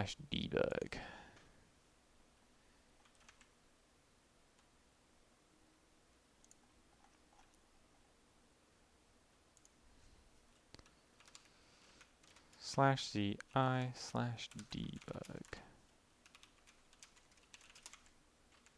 Let's build. Chaos. Okay, that all works.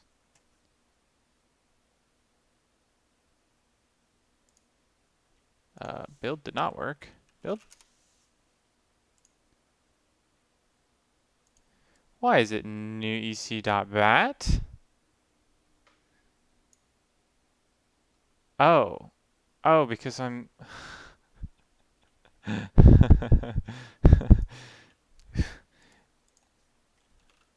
new EC.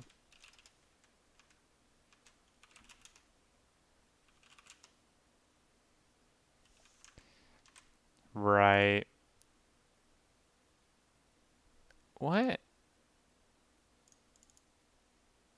Oh, I'm in ECE. No wonder I was so confused. Okay. I don't know what this T is. All right, first let's fix that one. Let's get the correct thing going here. Let's go ahead and T. And let's make it so this first parameter is in fact the name of the program. File is not found. Sure, yeah, no, that makes sense. Parse units. If tparser is the first one.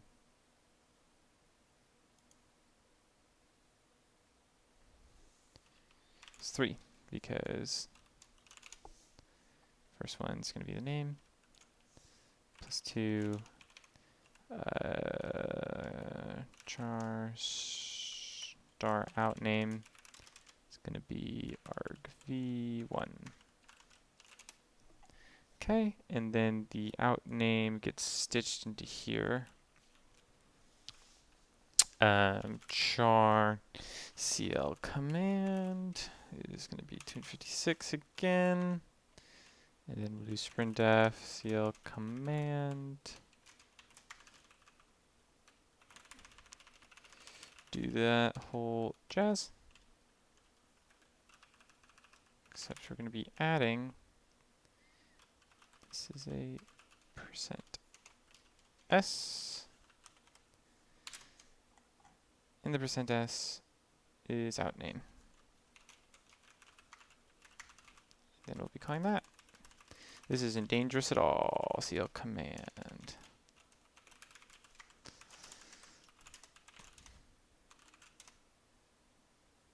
Okay, and then that should have outputted a T. Then let's go ahead and do TA, see how that works.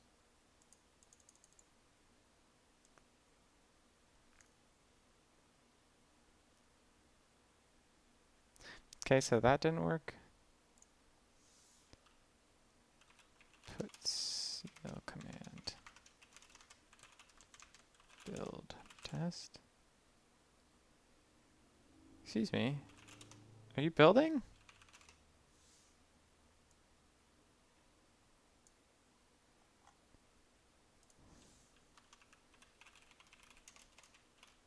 Okay, so it's clearly not doing its thing. Although it's also not saying that it fails, so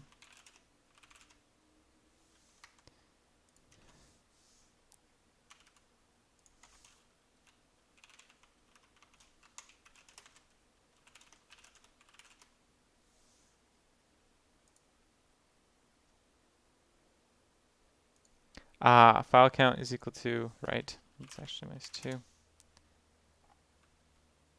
That should be -3. Okay.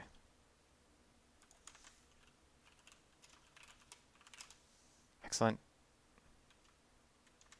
And then we should see a TA.exe. We do. Okay.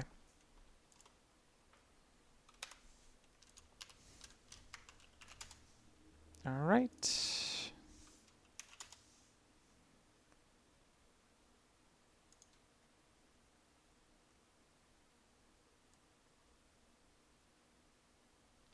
Should there be...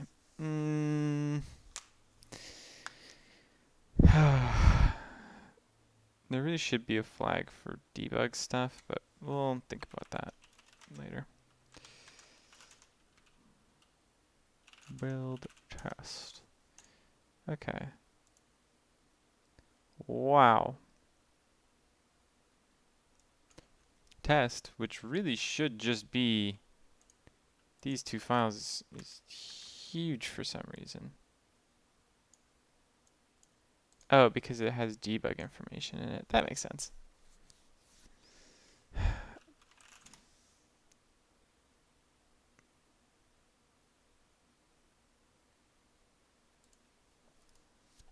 All right, now we can do backups. 1031. Easy. Okay.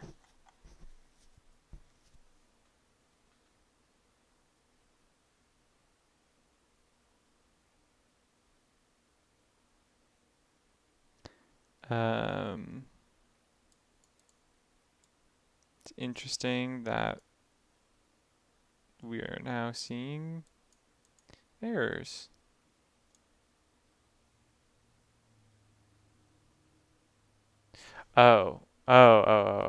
It's because we didn't change the build script. And so the build script is missing a whole file.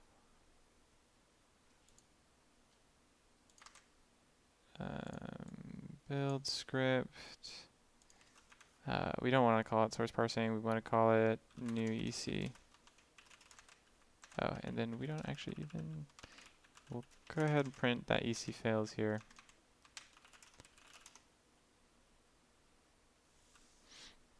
Oh, but EC still failed. Right, because, and that was what we were noting before. Wait, what? EC. Building a whole new, well, huh. It says it fails, but definitely outputted a new EC.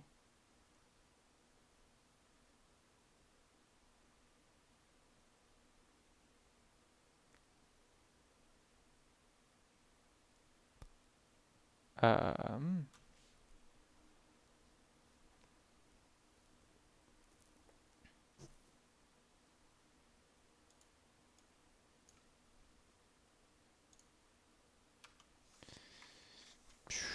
Gen 31.2.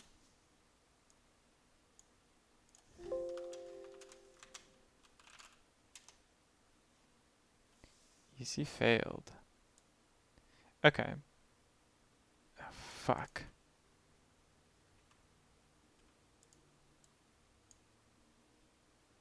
Shit.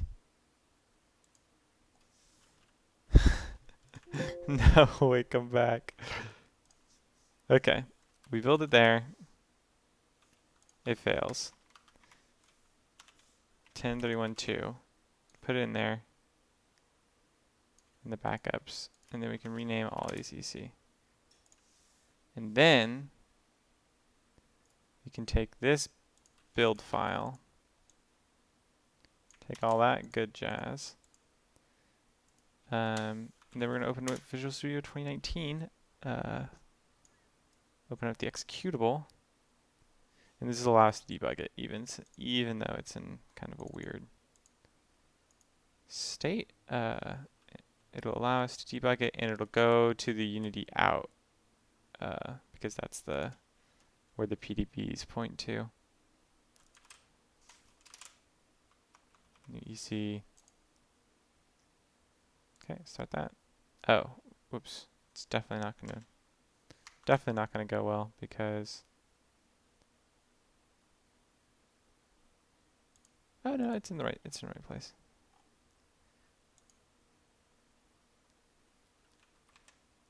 Okay.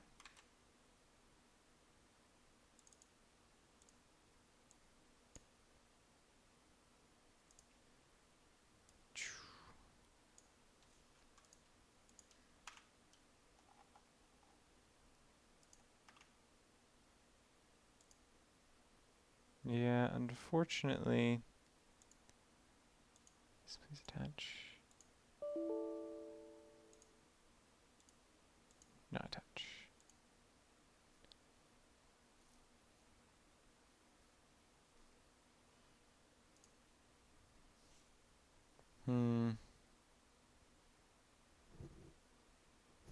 This is usually easier with the engine because I can pause it.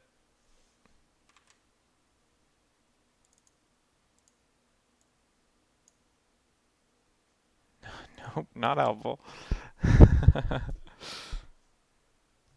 Get rid of this, please. Yeah, unfortunately, it's not giving me the information I need in order to debug it. It says EC failed there. Clearly it did not. But if I run it from here,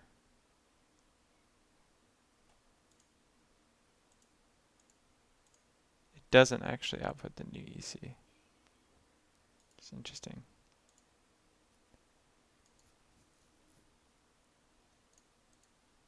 Debugger type.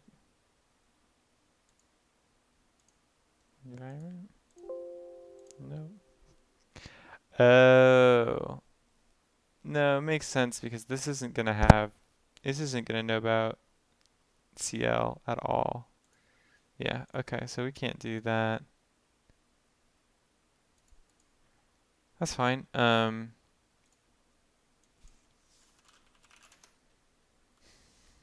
EC failed though. Makes me sad. Where did it fail?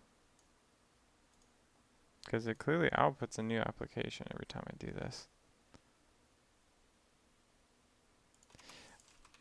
I'm starting to dislike some things. I'm starting to dislike the auto.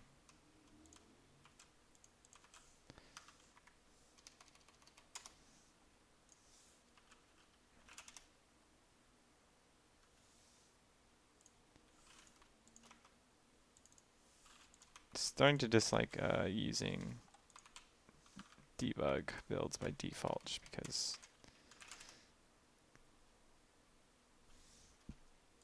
Right.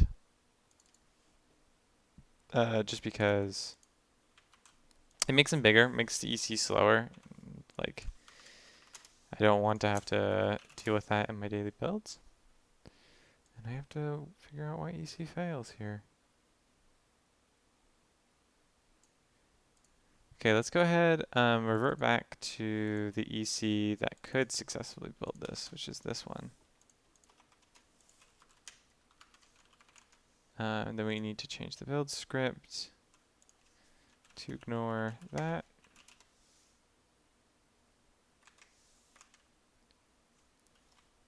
And, oh, and we need to bring back the CL.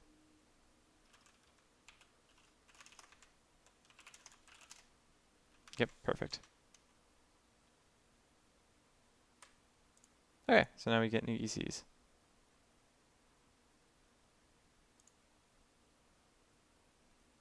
But this new EC is having troubles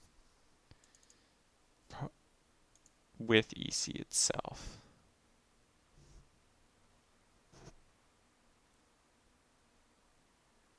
So let's go ahead, modify the test script. Let's still target it at T, but instead of these, we're going to use the rest of the command line options from here. CLS build test.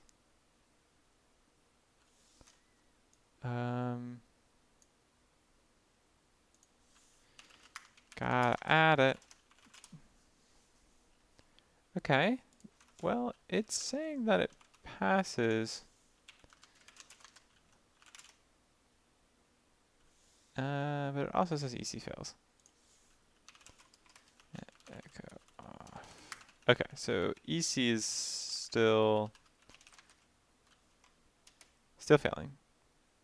Okay, there we go. We have the exact state that we were looking at before, except now we can actually make changes to EC to try to detect what could possibly be going wrong. So let's go ahead, put here, build test A. Okay. Let's build test. Okay, got there. I mean, obviously it gets there. It prints out here.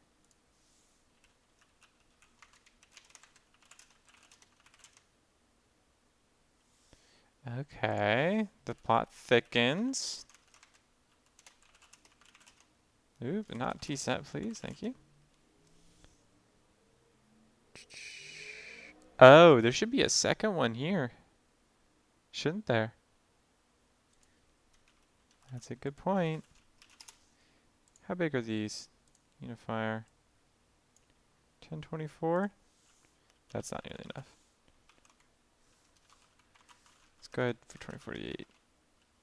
Really, these should all be dynamically sized, but okay, it was just that.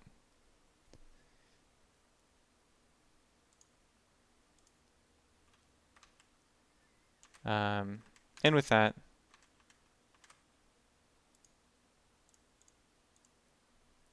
we've been outputting T's, right? Because we're still building in debug. Let's create a debug flag. Oh.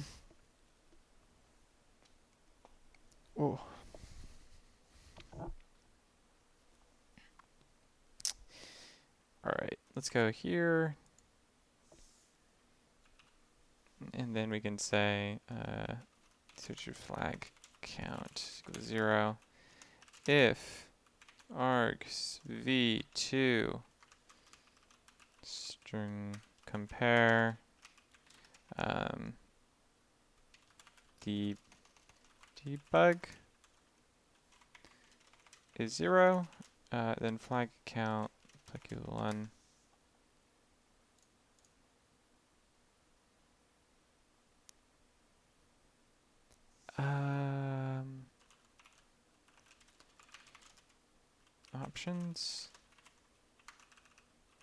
Options is now equal to /zi/debug. And then here we print out options. Okay, so if we have a debug flag, then we generate debug information. 2 plus flag count.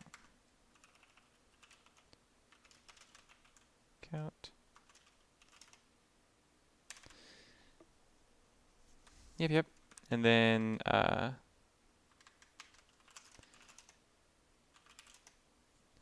okay, so that should be outputting. What is it outputting? Build. The test is outputting T, but it is building. It is in fact building. Oops. Please bring back that.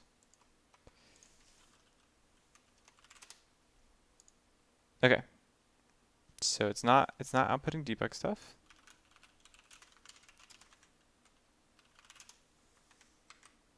Now it is outputting debug stuff. Excellent. Okay. So now we're going to create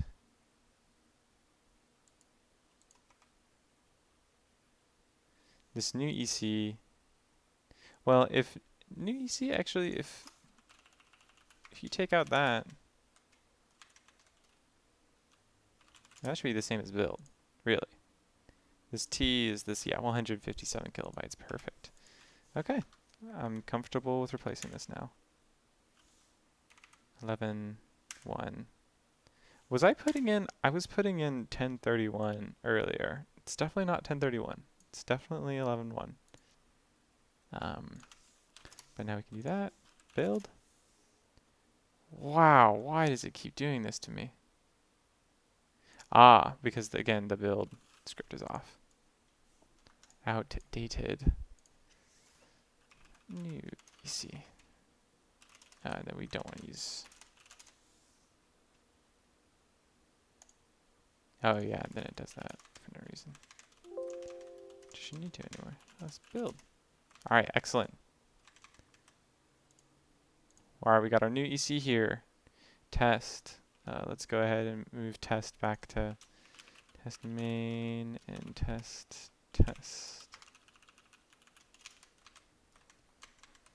Excellent. Made some very significant improvements to the compiler today. Very happy with that. I think for now we are going to, I think we're going to move ECE, which is the engine written in this language, over to the new system, which actually is going to take a minute because I haven't done it in a second, which means there are a bunch of features actually that we need to go through and do.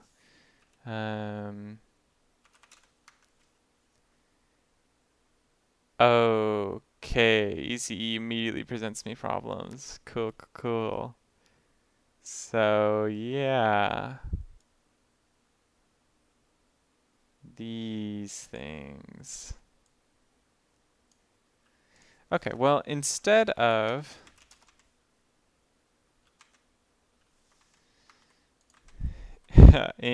instead of having this debug flag that we had here in EC, let's just go ahead and forward all these things. Yeah, because ECE takes advantage of the SDL library, which needs to pass a lot more information to the CL command line than I'm currently doing right now inside of EC. And so basically, if we can just forward all of those command line flags through, then that would make it so that ECE can use the new EC. Is that too much worry? So let's look at this is the ECE command line here. It's quite a lot.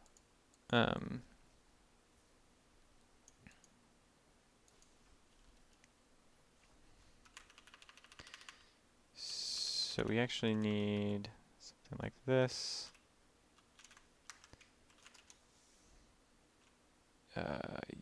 Unity out C.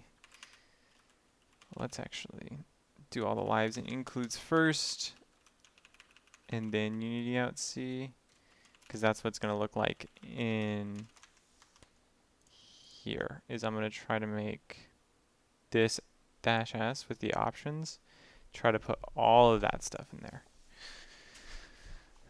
So yeah.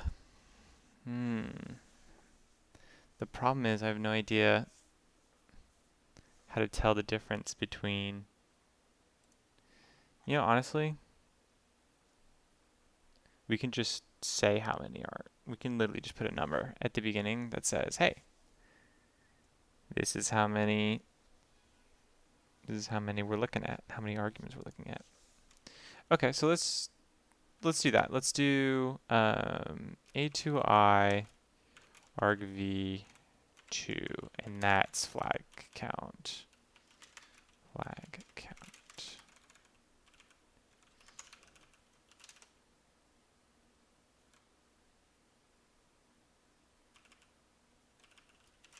And then 2 plus flag count. Does that include itself?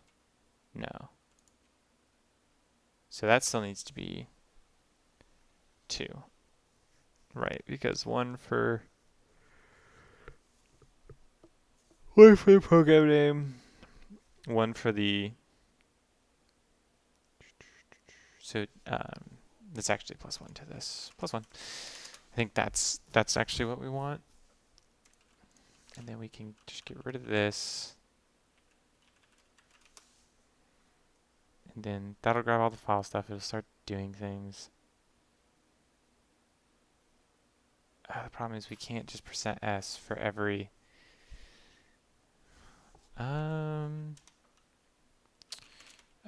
options. Let's assume it's not going to take 1 to 56. For use 32.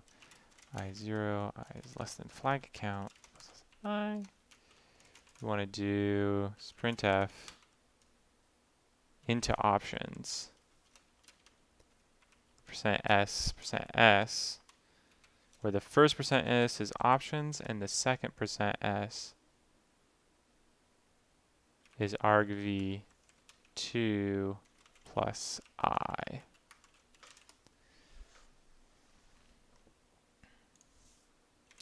And let's go ahead and do that real quick. Build, test.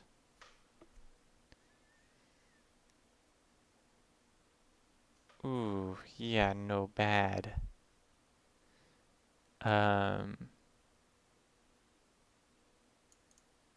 What happened here? What is my build thing doing? Oh, the command line script is very wrong now. Hold on. Not you. Not the ECE one, the EC one. The test one. In test. Output. And then that should say 0. Test? Nope. Cool.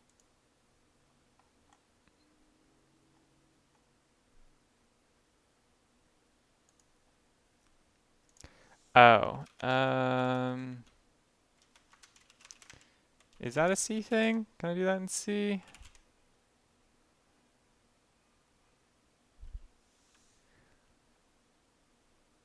Flag count +1. Oh. Right. Yeah. No. We just have to convert those to 3 now because basically it was thinking that there was a flag that needed to be outputted, but we don't need to output the number flag. See? Okay, there we go. So that's what we wanted to see. And now I can say to zi debug.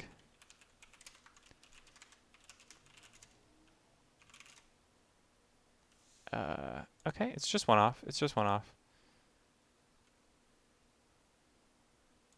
I +3. Test. No, it. Oh, whoops. Silly mistake there. I +3. That's the one we're actually looking for. Build, test. ZI and debug. Perfect. Okay. So now that that's working appropriately, we can just forward all of the commands that we need to CL. You're getting left behind in the dust here a little bit. You've been useful, but like, we'll see. I'm just gonna, no, let's actually put it in comments because there's no reason to F0 it because there's no way I would ever F1 that. That's just not something I would do. Yeah, argc is greater than, yes. It is important that it is greater than 1. It actually needs to be greater than 3 to be syntactically correct these days.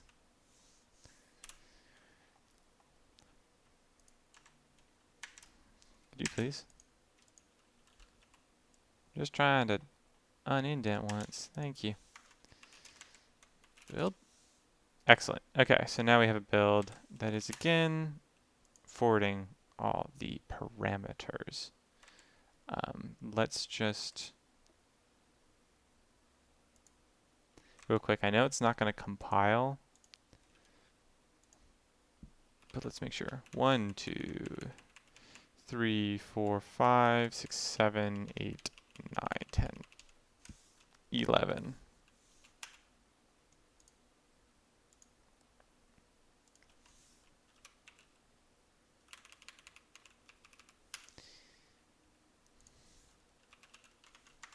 just to make sure it's building the command line appropriately.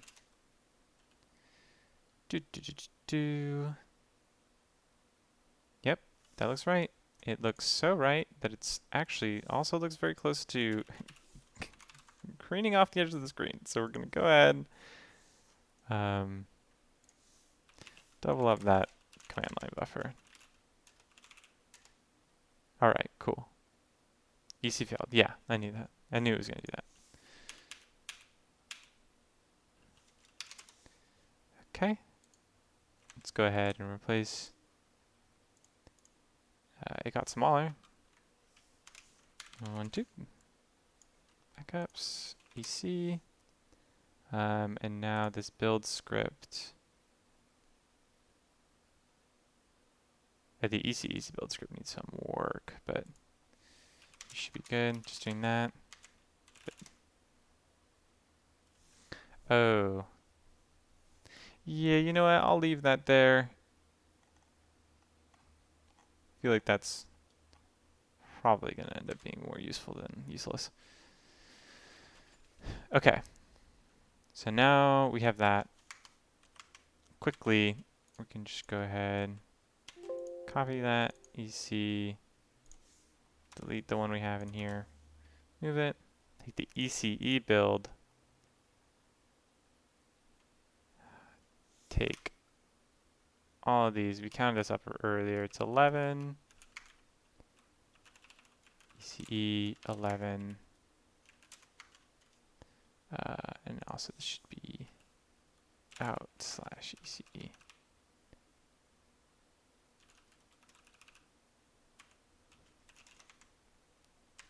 And there's actually no way that this builds.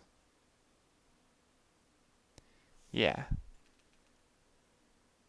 Yeah, we're going to have to go through all of ECE and remove the function predicates, or the function predecessors. We used to have to put this function word here. Now we don't because it's annoying. So just go ahead and do that real quick. I found that there's actually no benefit to that in our current syntax. Just because, you know, you can, for a left recursive parser, or for a left recursive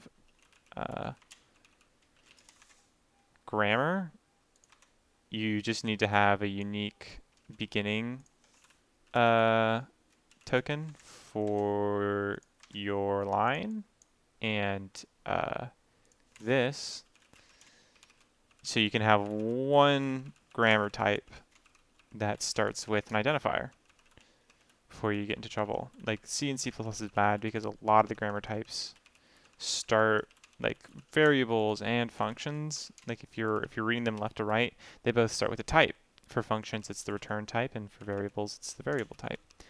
And so you don't want that. You don't want that duplicate first token type. But since we don't really do variables yet in EC, we kind of, in order, okay, what is this function? In order to do like a C style thing, we have to add these tokens at the beginning anyways. So they do have tokens that they begin with. And so we can just say, hey, the one grammar type that doesn't need the any sort of predicate should be the one that you use the most, which in this case is functions. So I just got rid of it. And it builds and runs. Excellent. I was not expecting to be that successful. But we actually accomplished a lot here in this, I think 2 hours is what we had. So let's see. Oh, nope, that's the ECE to do. Because I'm very organized. We want the EC to do. Okay. We got that. And we got that, calling CL and EC. Which is actually something I needed to figure out if I wanted to tackle these problems ever, because I'll actually need to compile the code and then open it as a dynamic library in order to run it. And so now that we have it figured out how to compile code in our program, we'll know how to compile it so we can run it at compile time, which is going to be really good. So yeah, that's really good. And that kind of paves the way for some new stuff as well. So we'll be able to start looking at potentially doing either of these things. These compile time execution or this compile time code generation task are now possible. But the most important thing actually was getting the translated file errors, because now, oh, that's right, this thing, it doesn't know not to run if it fails. Why not? It's actually really easy to detect that. Build. Oh, it doesn't count. Right. Okay. ECE. Okay, one minor change needs to come in. If CL fails, EC should fail, which means that it will return 1 or 2. Should be very easy command. If I have to print a single one of these,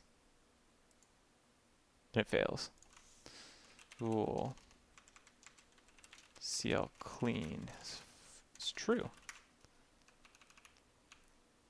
CL clean is false. Return CL clean question mark. If CL is clean, we return 0, else we return 1.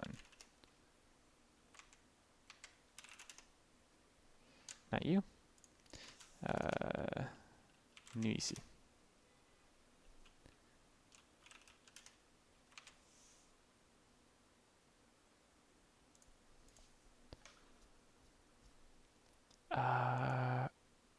CL clean is, if CL clean, return 0.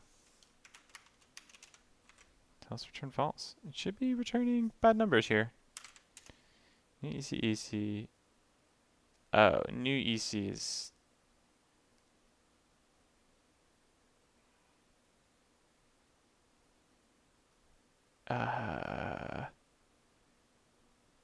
oh, undeclared identifier. CL clean. Should be undefined. CL clean. Oh, it's right. This should just be more like bool success. Wow. Is that how you spell it? I'm not an English major. Success. 2 C's. Silly. Alright. Success is false. No. Yeah, and the reason why we're not just exiting immediately is because I want to print out all of the issues. EC failed. Perfect. Yeah, because if I just exited, I wouldn't print out this second one. All right, just real quick change. So we can see here in Sprite, anim EC at line 20, there's an issue. So we go C, Sprite anim, line 20. Oh, there's no semicolon there. Excellent. Really good progress today. Really happy with that. Really heading along. Really looking forward to this game jam. So on November 13th through November 15th, I will be streaming the development of whatever game I am making for this. And it will be done in this EC programming language. So if you're interested in either of those things, I will be working on that during that time period. So thanks for anyone who was watching for watching, and make sure to tune in for this Mix and Game Jam. All right, thanks.